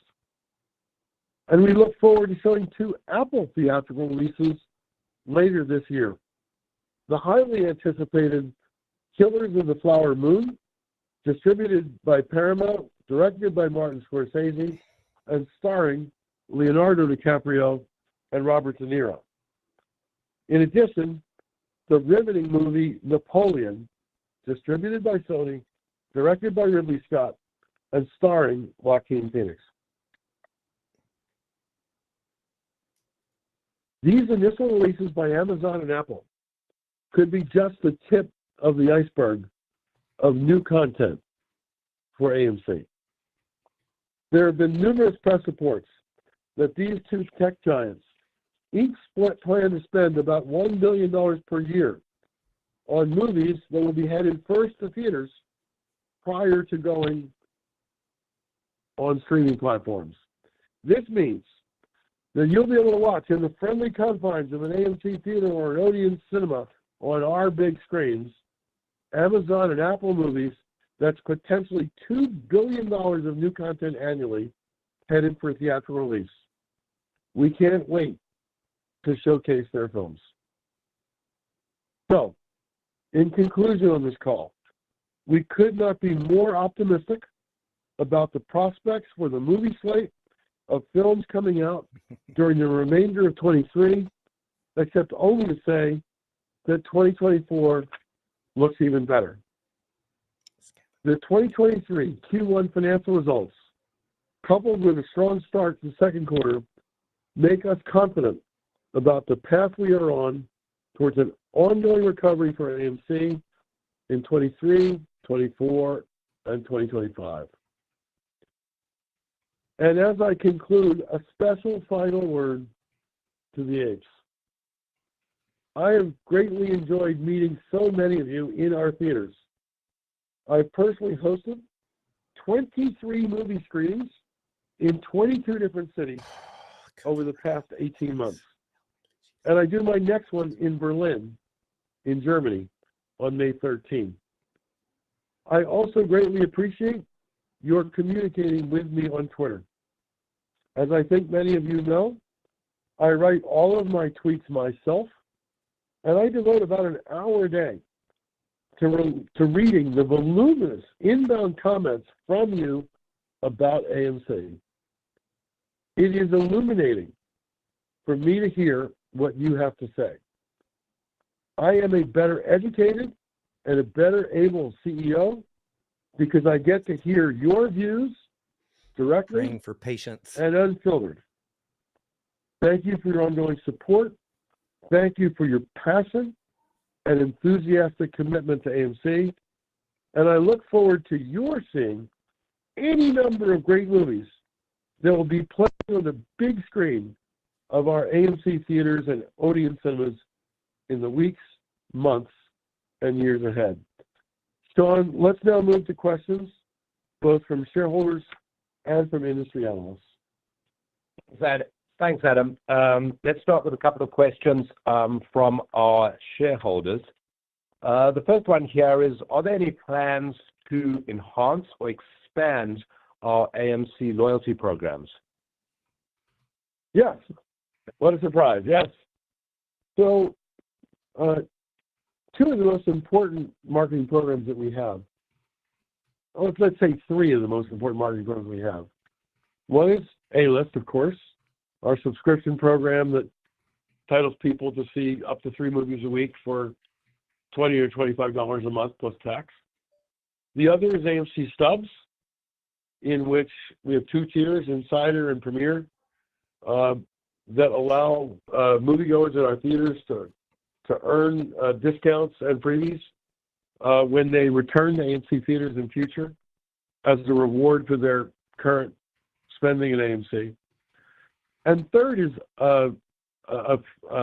just an enormous amount of outbound communications via email, push notification, text that we send to members of our loyalty programs that talk about the movies that will be appearing in our theaters and other benefits that can accrue to them as a result of their support of AMC. As you might expect, COVID brought all those programs to a grinding halt. Our theaters were shut for almost 6 months. And the volumes in all those 3 programs started back at a much lower number than where they were just before the pandemic hit us. So we've been in a build-back mode ever since we reopened. And I'm pleased to say that the numbers are starting to look good again.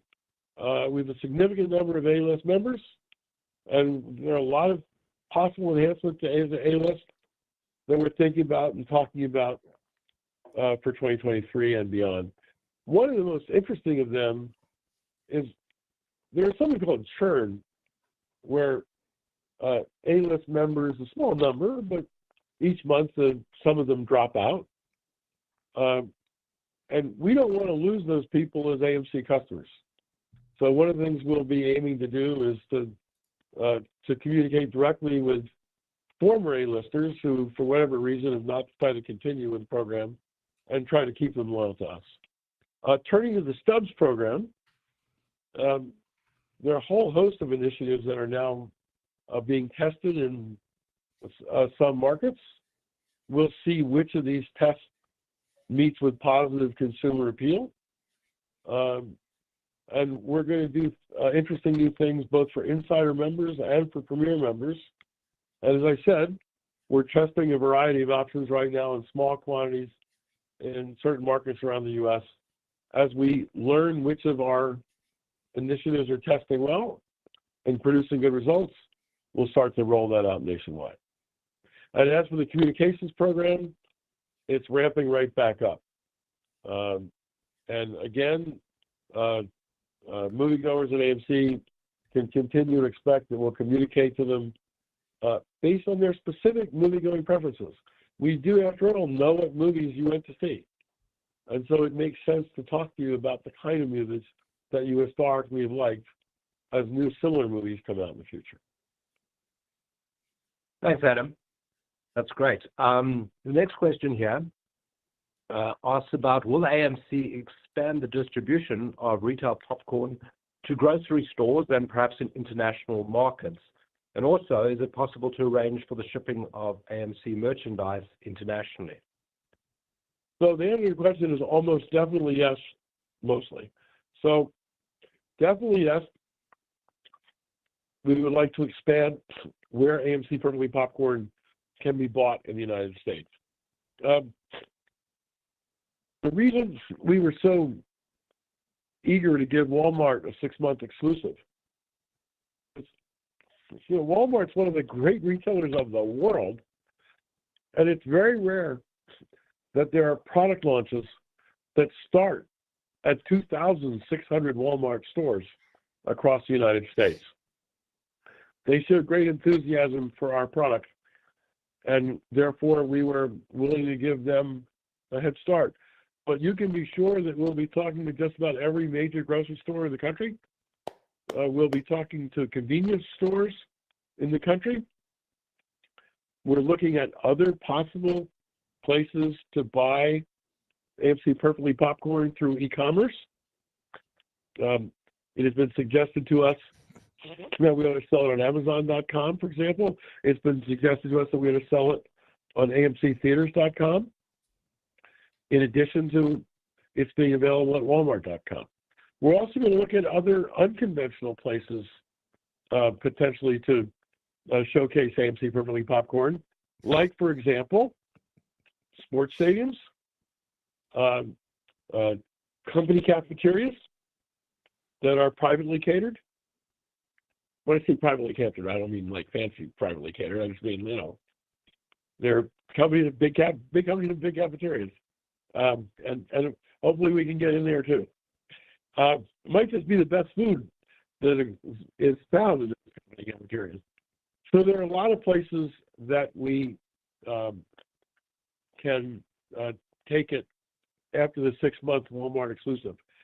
I've heard a lot of inbounds on Twitter asking that we take it to Canada and we take it to the UK and continental Europe. English guy.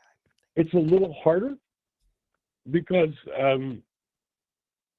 right now we've only found manufacturers in the United States, and the cost of shipping that Perfectly Popcorn overseas, for example, would raise its price.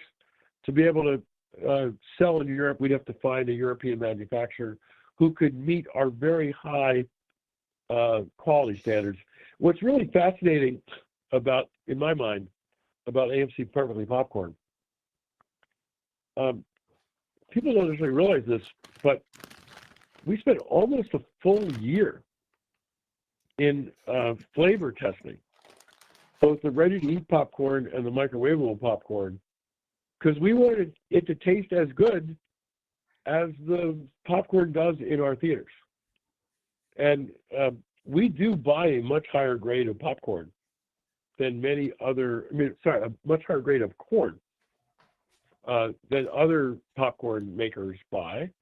It's one of the reasons why our popcorn in theaters is so good. And, we've been selling it for 100 years. We do know how to prepare it.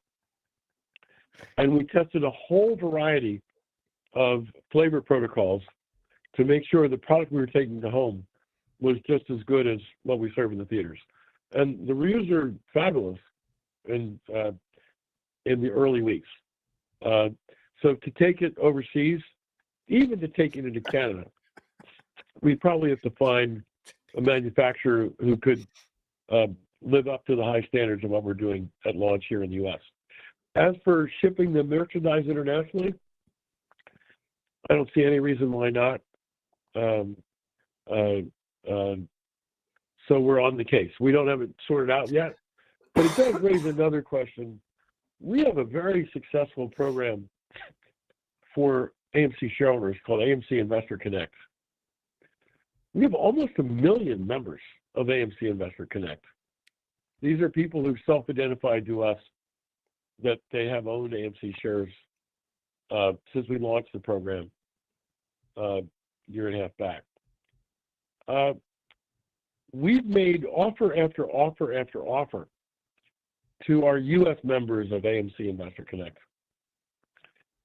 Because we're in a dozen countries in Europe, because we have a dozen different systems, because we're in different languages across Europe, we've not been able to easily make an offer that's pan-European, the way we can make an offer that's pan-United States, so to speak, that's good across the United States.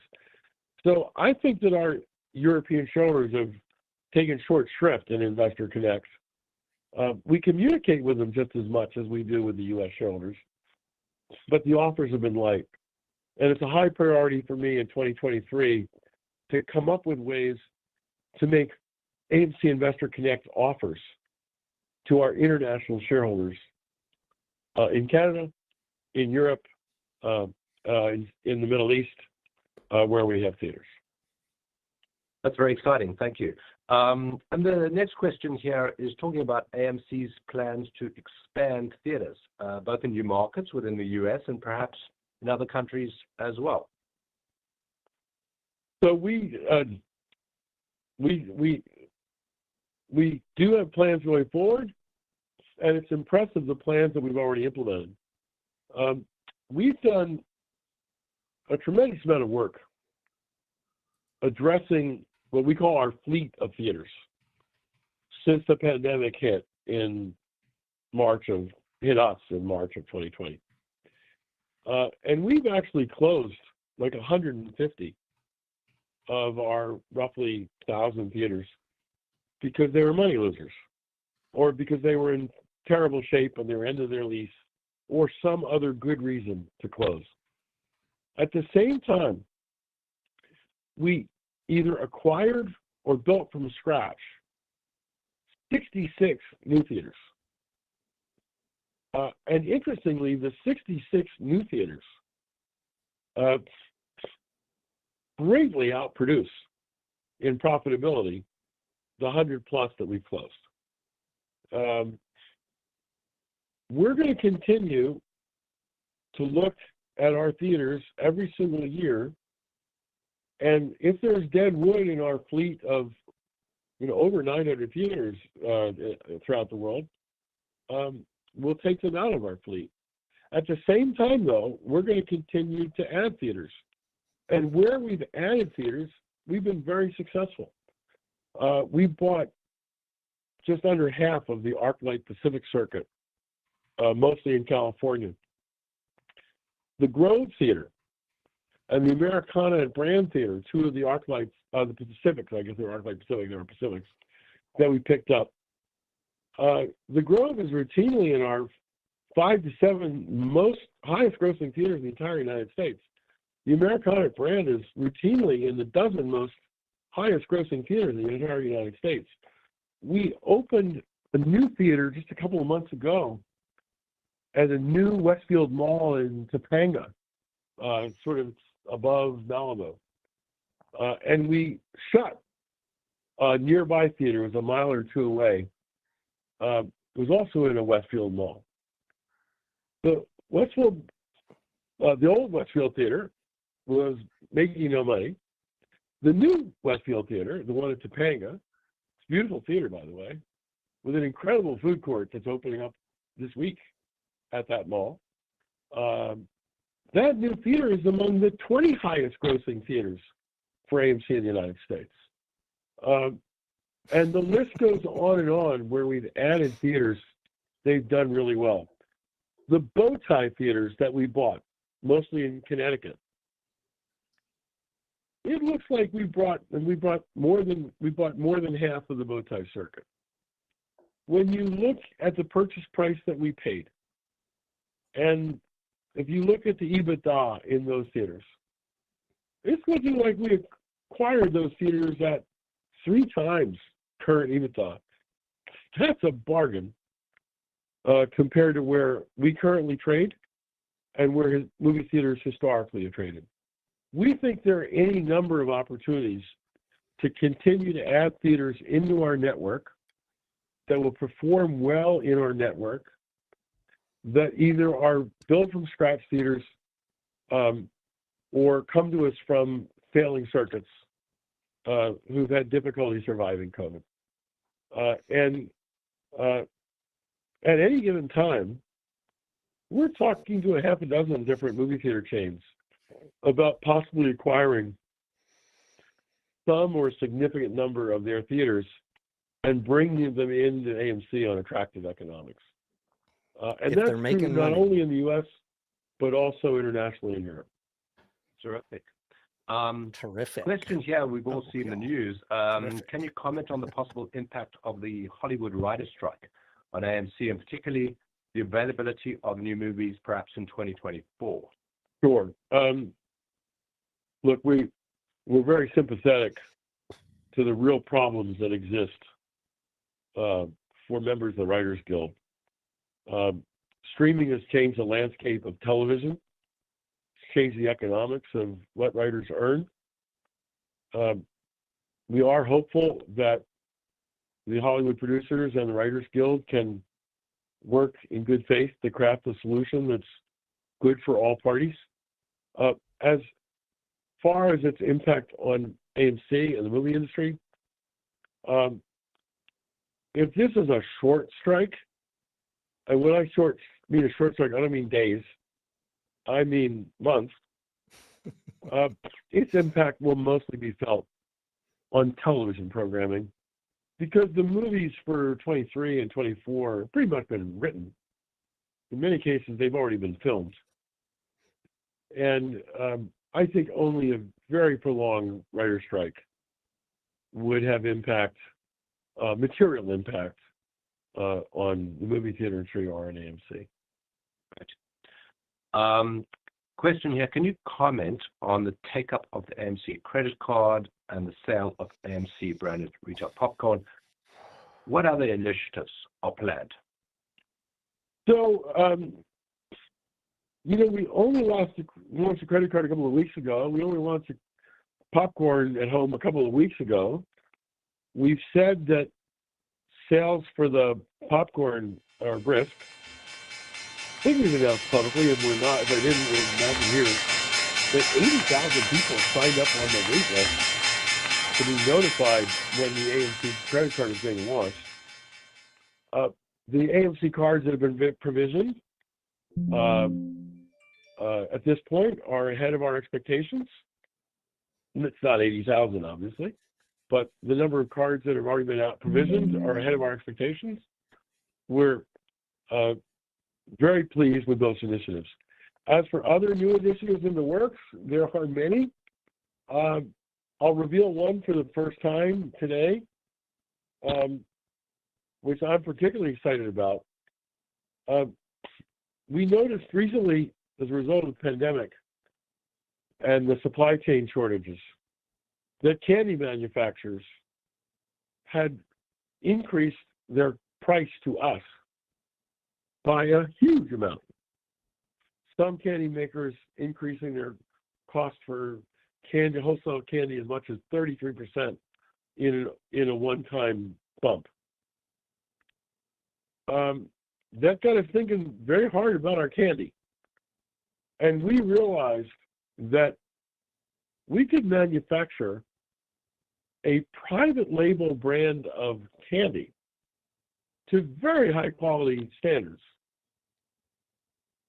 price it less expensively than our current candy is priced and have a higher profit margin because our cost to manufacture the private label brand is so much less than the normal brands that you've seen in our theaters for years. This doesn't mean we're going to discontinue our branded candy. Of course, we'll continue it. But I would expect that sometime in late 2023, early 24, if our purchasing department doesn't get off its keister.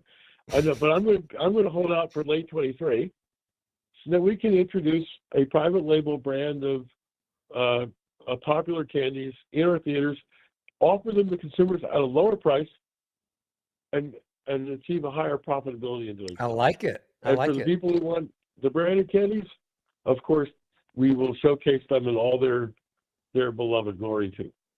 But I like that one. We're running out of time. So I would like, I've been answering all these questions for over a year now. So I'd like to ask you one for a change, and then let's turn to investor questions. In your presentation on this call, there were a lot of numbers, and I would just like you to highlight two. How much cash were we able to generate from the sale of equity since the apes were created in August of 2022? And if you go back to January 1 of 22, all the way to today, how much debt have we been able to pay off, including the deferred rents, which we have worked down? Because those two numbers, how much cash we've generated and how much debt we've reduced, are extremely important in considering the current state of the AMC balance sheet and the progress that we've made in shoring it up. Thanks, Adam. That's a really, as you say, important question. And the two numbers that I want people to take away from this is, one, since the creation of the apes, and an indication of how important that creation was and the impact that it has to AMC is, one, we've been able to raise $418 million of cash as a result of the creation of the apes. So it's a significant impact on our liquidity and cash position. But maybe even more importantly is the debt reduction.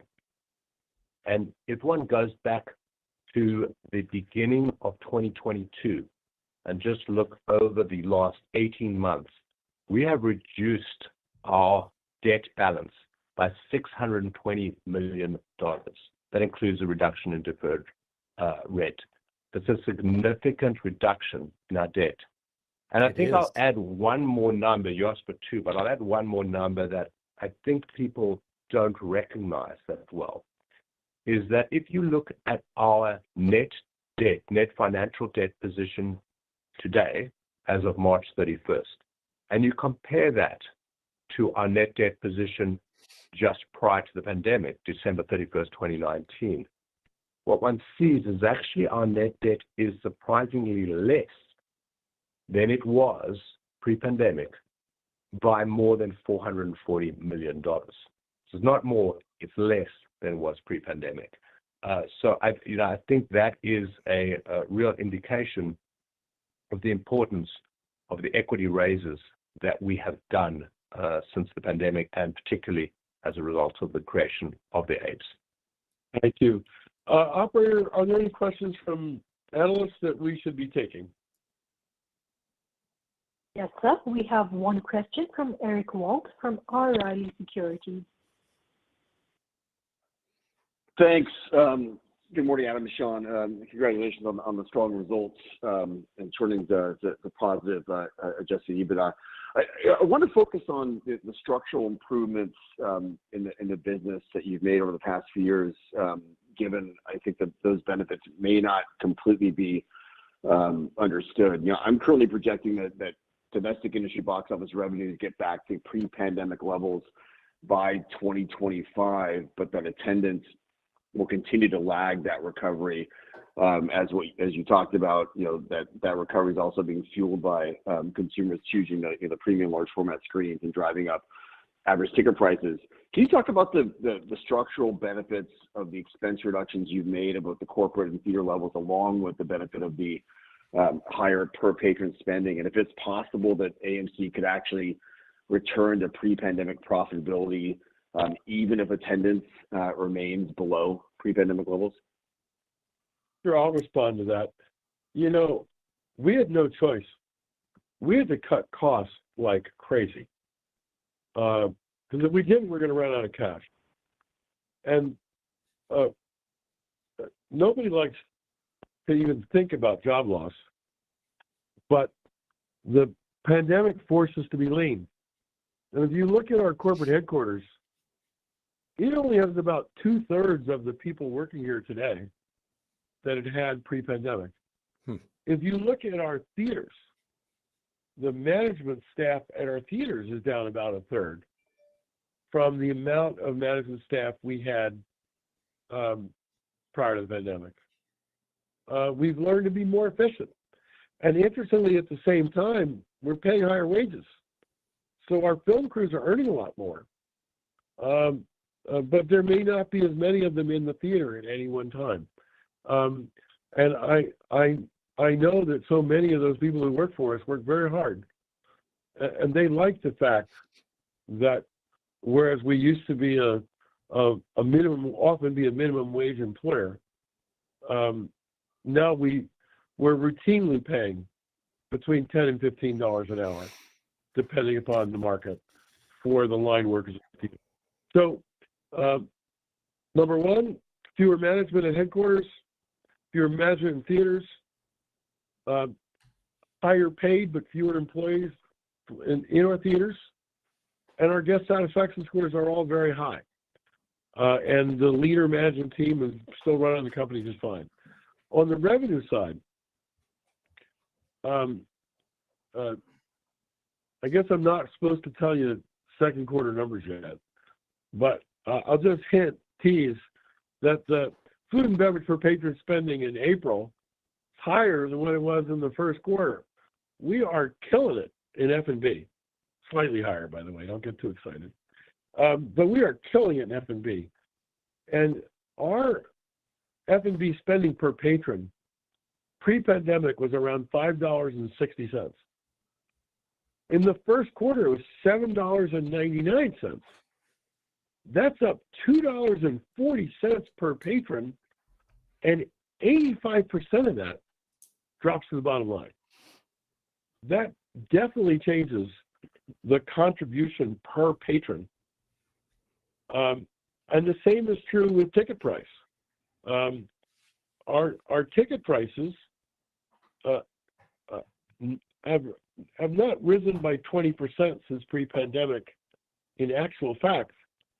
But when you include the mix changes, because there's been such a surge of attendance in IMAX auditoriums and Dolby Cinema auditoriums, our average realized price for a ticket is up around 20%.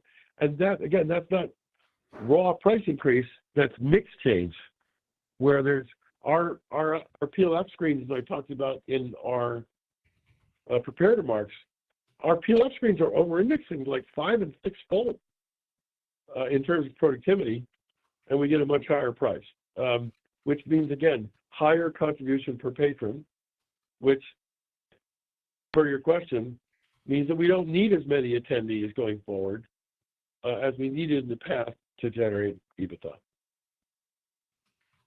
With that being questioned, and we're over an hour, and you're all busy and other things to do, we're gonna let you go.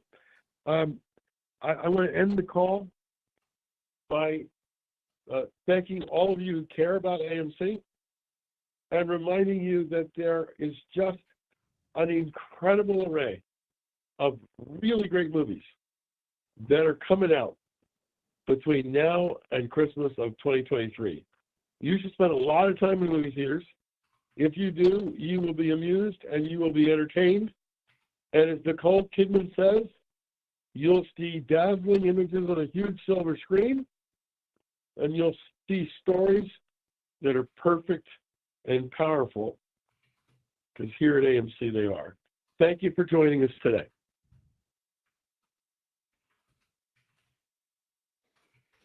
All right. Thank you. Ladies and gentlemen, that then concludes today's conference. Thank you for joining us. You may now disconnect your lines.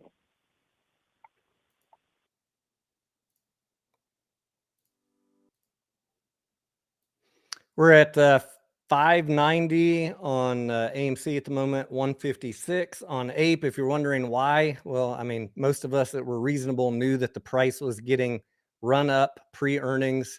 People had very misguided expectations, overly hyped expectations of what Q1 was going to be.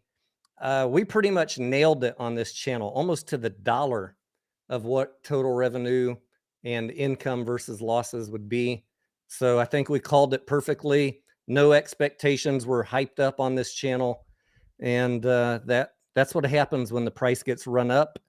The earnings were exactly what analysts expected. Cash is exactly what we predicted, about 500 million. They did exhaust all of the APE, all 1 billion are sold now.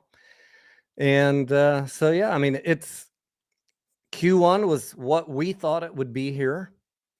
And Q2, I expect a profitable quarter if we can get some of these other movies to deliver. We will not see red in Q2. If May and June were as good as April, very good things ahead for this quarter.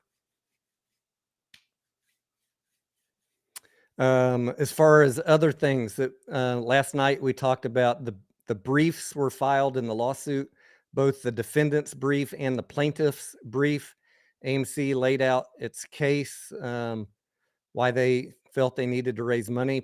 Allegheny also talked about it, and they gave us a few more details about what we have been theorizing on this channel, that APE was planned long before August of 2022.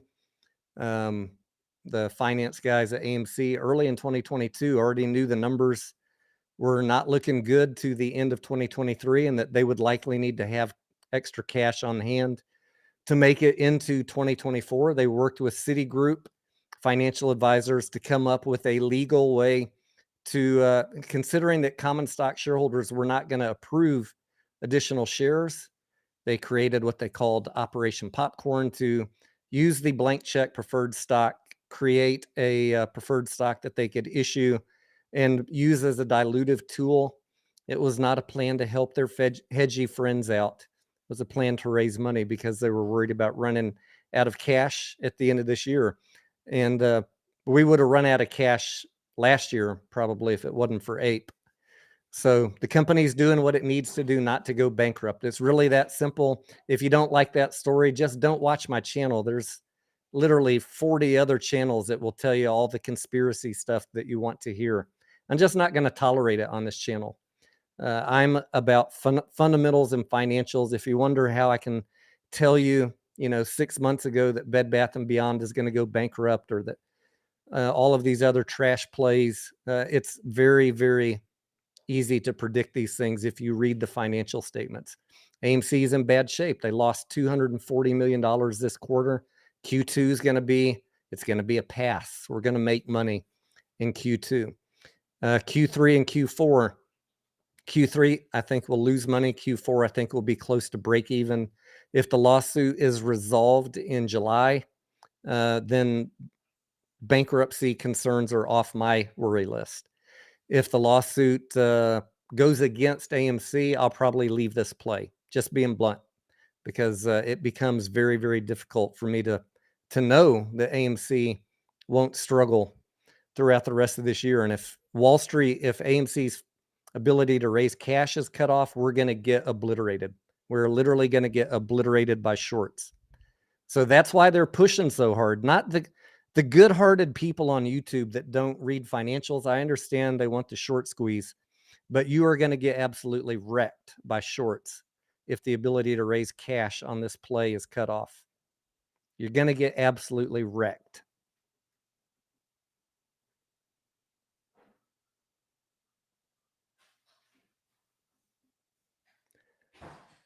So that's about it. What questions you guys got?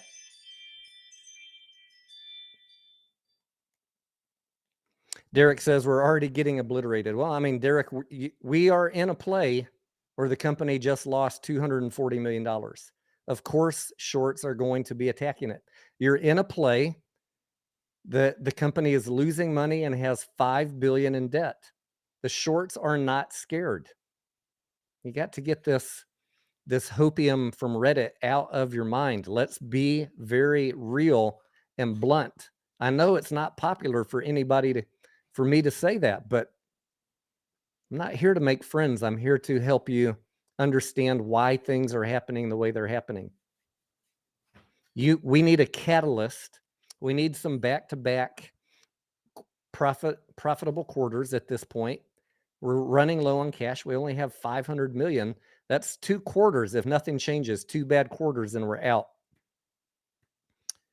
Fortunately, that's not going to happen in Q2. This is going to be a good quarter. So call it 3 quarters. Call it 3 quarters. We got to make it into next year. That is the game plan. Survive till 2024. We need every quarter above 2.75 billion on domestic box office. We were off by $1 billion domestic box office in Q1. There was 0 chance it was going to be a profitable quarter. Tanton79 says no one will ask Adam Aaron what he'll do with the money raised. He's going to improve the balance sheet. That's it. He needs, I don't know what he's going to do with it. He could stack the cash, the checking account. He could do some acquisitions. He could pay down the debt. Even if you asked him, he's not going to tell you. He's not going to tip his hand. I would prefer that he just keep it in cash. But I'm not, unfortunately, I don't get to tell him what to do.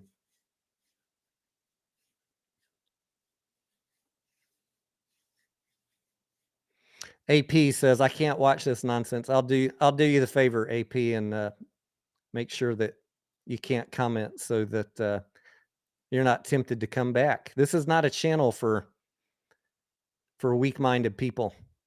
If you like clickbait, if you like hopium, if you don't want to hear about the fundamentals of the financials, this is not the channel for you. Just save yourself the pain. If you don't want to understand really what is going on, don't watch this channel. But I fucking nailed the Q1 numbers to almost to the penny. Who else did that? Nobody. It's not popular. I get it. I understand. I see all the comments right before I block those people and trash the comments.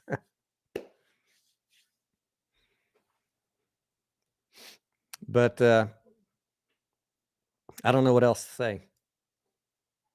You guys go to the clickbait channels where they tell you what you want to hear instead of pulling up a financial statement, and you will blow up your account at some point. These people are going to just continue to lead you astray.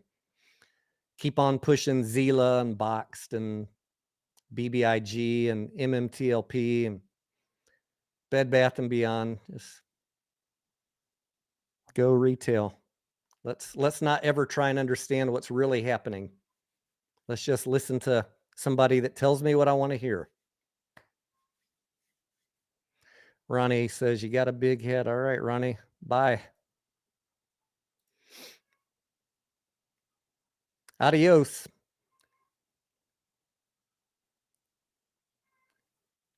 What else we got? Come on, let me boot some more people. I don't have a big head. I just fucking read the financial statements and tell you what to expect. It's not about being arrogant. I don't know what to tell you. Walk the plank, bitches. Grizzly giant. I'm not here to hold your hand. There's 40 other clickbaiters to do that for you. Don't come here. You're going to think that I'm arrogant, but eventually you're going to find out I'm correct. Unfortunately, my being correct, you're going to need to get spanked by listening to the clickbait for probably a good damn couple years before you're like, fuck that guy. He was right. But I got blocked from his channel because I told him, I said something mean a year ago.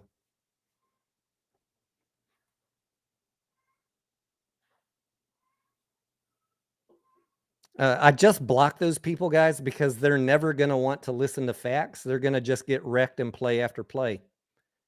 Sure is a pretty car. Mullen with the great fundamentals. You guys are gonna, it's like the Pied Piper into the ocean. The people that these fools are listening to have no idea what a fundamental good play is. Fundamentals are not great in AMC. They will be in a year. Until then, the company has to do what they need to do to stay liquid. That's it. It's really not difficult.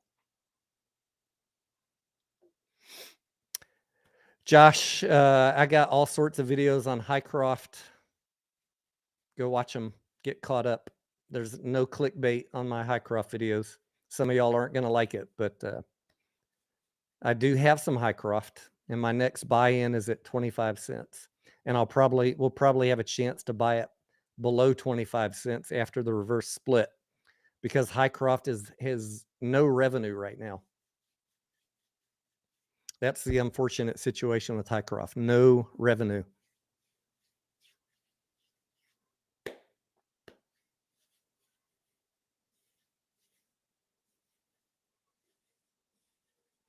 Yes, it is sad.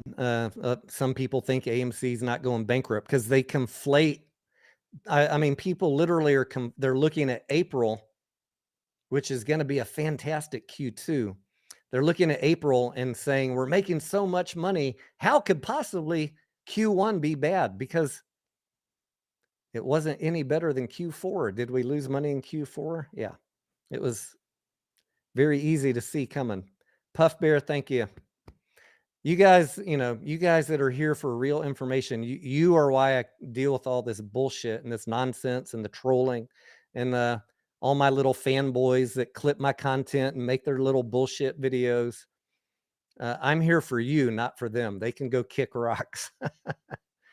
And we will be here long after this play, and we're going to be covering a lot of content. I would love to talk about other stocks, but I will always talk about what most people want to know about. I'm hoping that I convince you guys to start buying companies that are making money, not companies that are losing money. It's so much more fun, guys, to have your portfolio full of stocks that are racking up profits every quarter. If I could convince y'all to get on that page, just imagine where we can go and when this market recovers. And then we'll take a little bit and we'll put it on the FOMO plays of the week. Get in early, get out early. But we got to train people to stop listening to this clickbait hopium bullshit and stop buying companies that are losing money. I mean, you can buy them, but get in, get out. That's it. This is going to repeat itself. Mullen's, Bed Bath & Beyond, BBIG, MMTLP. It's going to repeat itself every damn time. They're going to lose money till they have to reverse split and dilute. Then they'll lose more money, and then they'll go bankrupt. At least AMC, the reason I love it, the revenues are going up.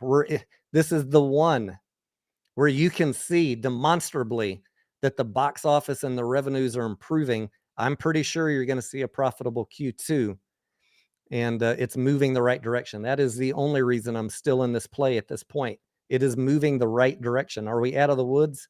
We're not out of the woods, but we're pretty. I can see the field. I can see the pasture. I can see the sunlight filtering through. 2024. Company is expanding revenue streams. Now they're talking about private label candy. They're doing everything except they're fighting for you. They're fighting for survival. This company and this management, even though you might not like what they did with Ape, and I get it, they did what they had to do to survive till next year. This is not a company trying to go bankrupt. And if you would rather them go bankrupt and get your way, then I don't know what to say. You're not going to enjoy my content.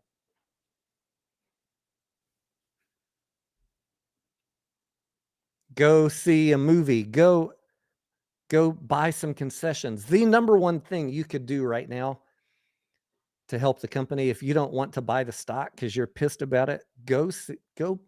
If the money you spend goes directly to the income statement, that is big. Spending money at the company.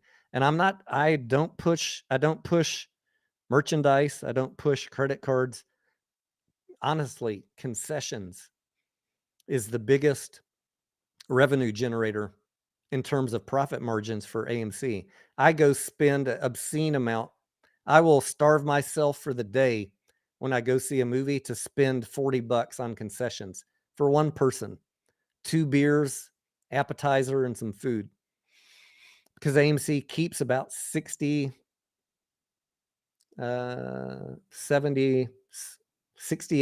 of that.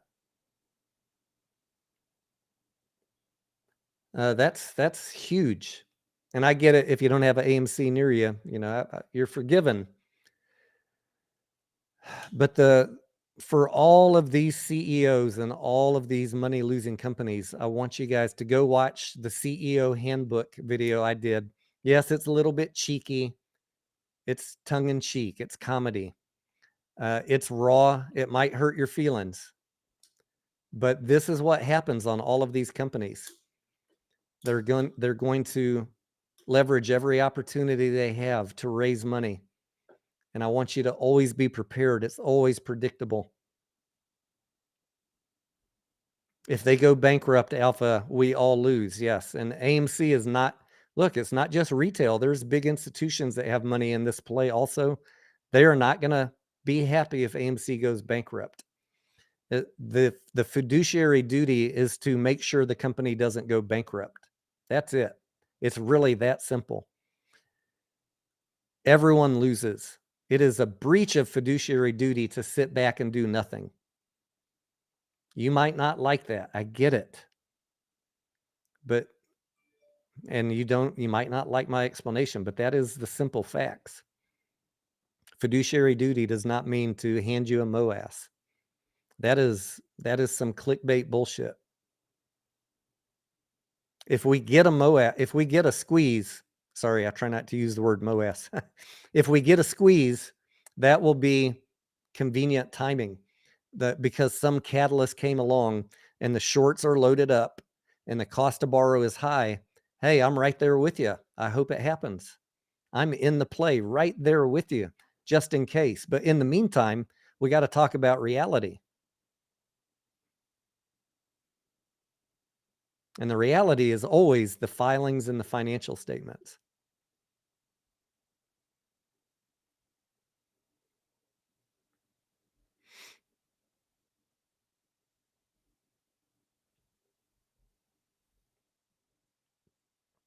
Mr. Palma, that is a good question. If AMC was continuously profitable, what fundamental price do you expect? That is a good analysis that I need to do. I don't know. I don't know that I could tell you. It's going to be the fundamental price, just to be very simple, is going to be derived off of what is the earnings per share and are any dividends being paid. That's going to drive the fundamental value price.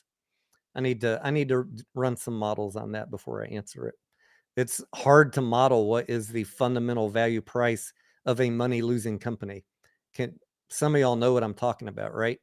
When a company is losing money, the price is either what the assets are worth or what people are willing to pay for it. It's all just a fugazi what the price is when the company is losing money. It's what are people willing to pay for it? And that is often detached from the real value.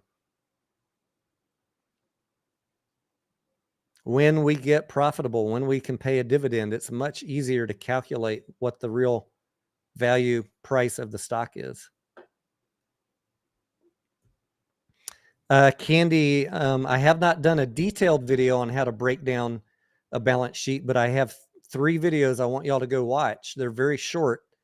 It's called How to Look at a Balance Sheet in 5 Seconds and Know if the Company is Good or Not. I did one for you on balance sheets, one for income statement, and one for cash flows. You don't need to be a CPA.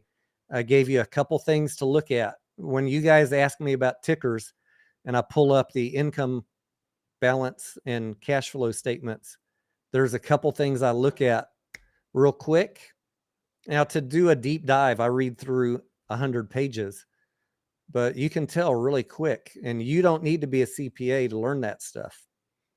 Go watch those 3 videos. It's probably the 3 most underrated videos on my channel. If people would watch those, you will get much better at investing.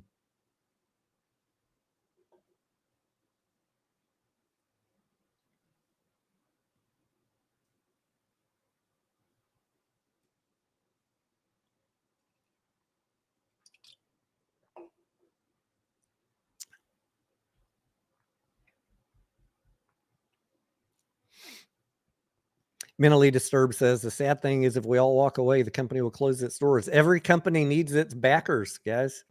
Whether, and they don't always win. Bed Bath & Beyond had its backers, but they didn't have customers. AMC needs both customers and investors. They need people to go to movies, and they need people to help with the equity raise. You can choose to participate in that or not. That's up to you. You know what's coming, right? I want to be very clear. Everybody knows what is coming. The settlement is going to be approved. There is going to be a reverse split. There's going to be a conversion. There is going to be an equity raise, which is dilution.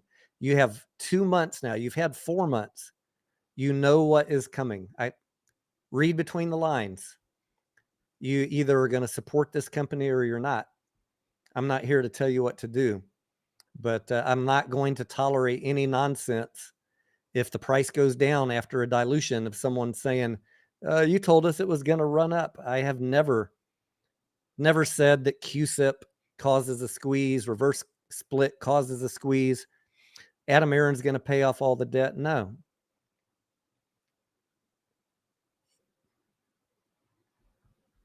But I support this company and I'm looking forward to 2024. That's where I'm at. It's really that simple. I'm putting cash aside in case the price goes down. I don't know if it's going to go down because if they make money, if they have a positive quarter in Q2, could get some good news on that. I don't know when he's going to dilute. I don't know if he's going to do it on day one or if he's going to let the Q2 good news simmer for 30 days. I don't know. If the price runs up, I expect he'll dilute. CEO Handbook, Chapter 1. So I don't know how to be more blunt with you. But if you try and come here in August and say, you told us it was going to go to the moon, not on this channel, buddies. You'll be insta-blocked because we're keeping it real.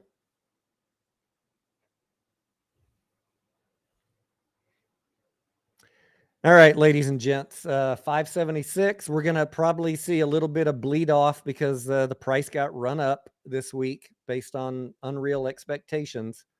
But unreal expectations on Twitter.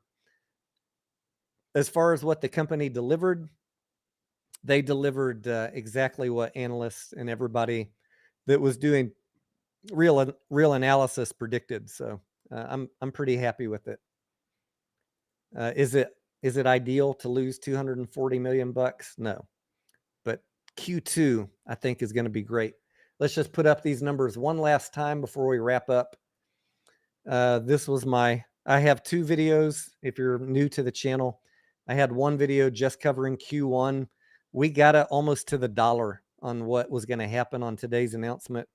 Then I have another video with my expectations for the remaining 3 quarters. So go give those a watch. And I got to get some tweets out. I got to eat some breakfast.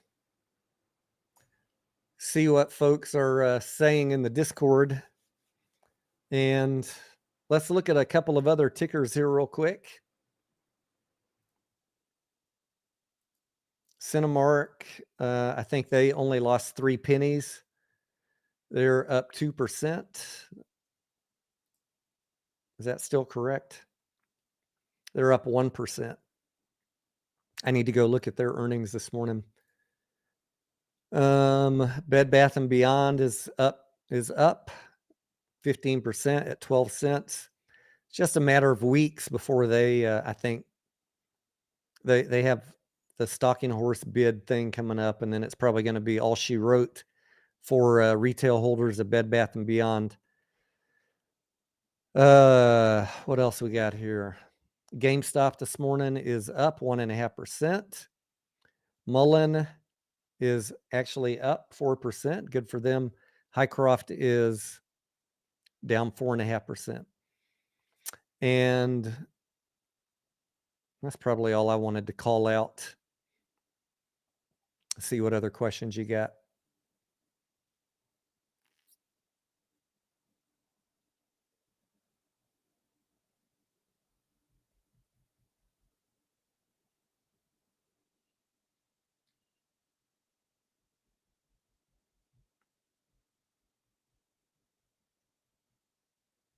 Oh, I saw some of y'all asking, why didn't he comment about the lawsuit?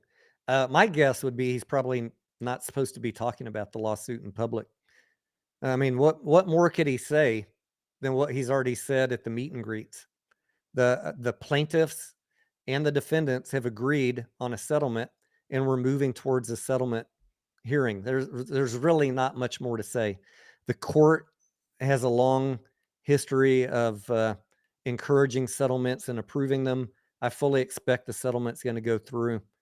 The most recent people that tried to intervene, the plaintiff Allegheny filed a recommendation to deny those motions to intervene, saying that these guys are bringing up things that have nothing to do with this case.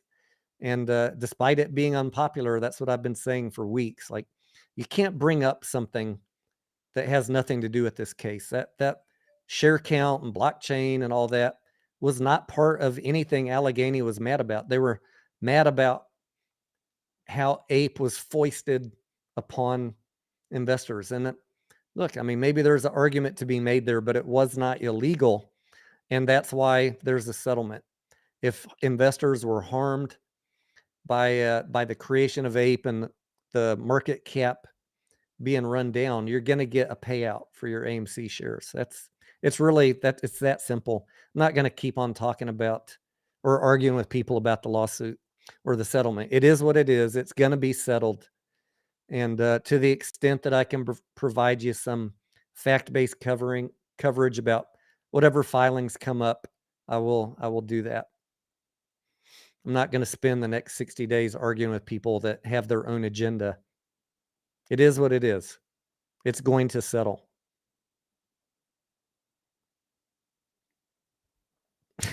Jose says, Tony, so you don't like BBBYQ. I was out of Bed Bath & Beyond on that run up to whatever in August of last year. That was the last time. I was lucky to get out on that run up. And right now, if you're playing the bankruptcy volatility, you might have a couple days to, if you're lucky with good timing, to make some money on Bed Bath & Beyond, but it's going to go bankrupt and common stockholders are going to be wiped out.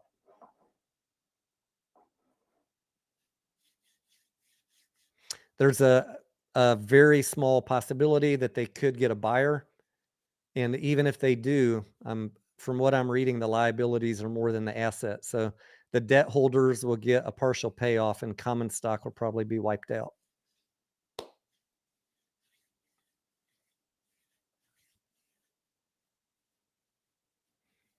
Anya says DraftKings is up 18%. Did they have earnings, Anya?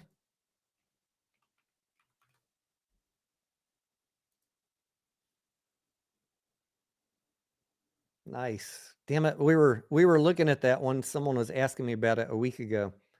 And I meant to go in and look at their latest financials and I didn't do it. Well, shit. Well, shit. Gigi says, I don't know if Adam Aaron's going to be around next year. Who was it? Mediocre and Massalorian. I think they asked him, or maybe Steven, someone asked him how long he's going to be around. And he told them like 3 more years. I don't know if that's going to end up being factual, but we have it on record at one of the meet and greets. He committed to several more years. I think, honestly, he wants to be around to seeing the box office recover to pre-pandemic levels and delivering mostly back-to-back profitable quarters. And then he's going to say, hat tip, and I'm out. I saved the company. That's a big deal to a CEO. They're very, you know, they don't want to go out on a bad record. I think he wants to go out on a good record.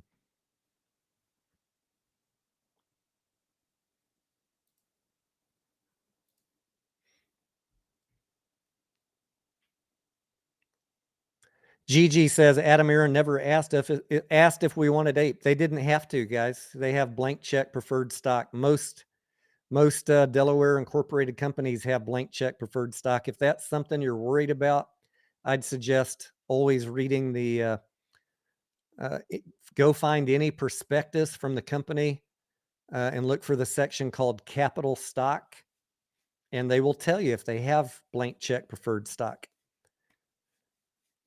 This is why it's, you know, it's something that we all knew that they could use. Even if he didn't create ape, they have the ability to go create preferred shares anytime they want to raise money.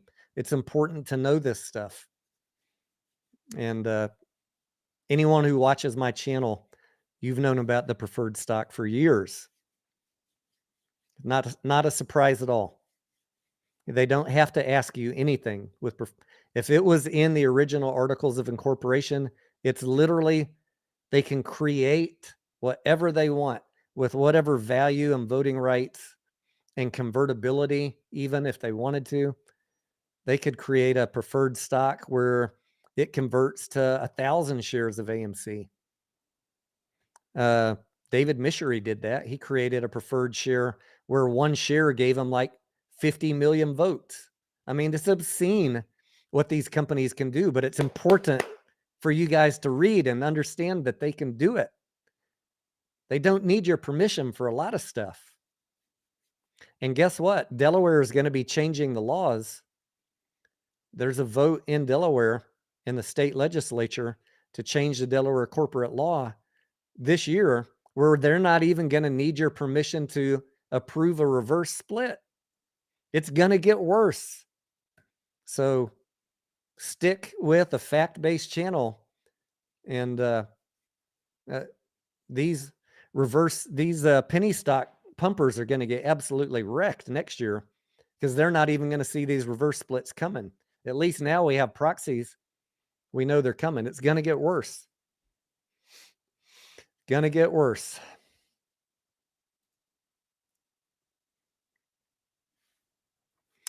Diatog says, I wonder if the date of the hearing is going to get moved back. No. Everything's been filed on time. The defendant's brief and the plaintiff's brief were both filed yesterday. They have some time as far as the settlement, like the notice. They're on schedule. You have to read the settlement paperwork. It has all the dates of, they have to go to all the brokers, get the actual shareholders' addresses and names. Then they have to mail the postcards. They have like 10 days to do all this stuff. So it's all on schedule.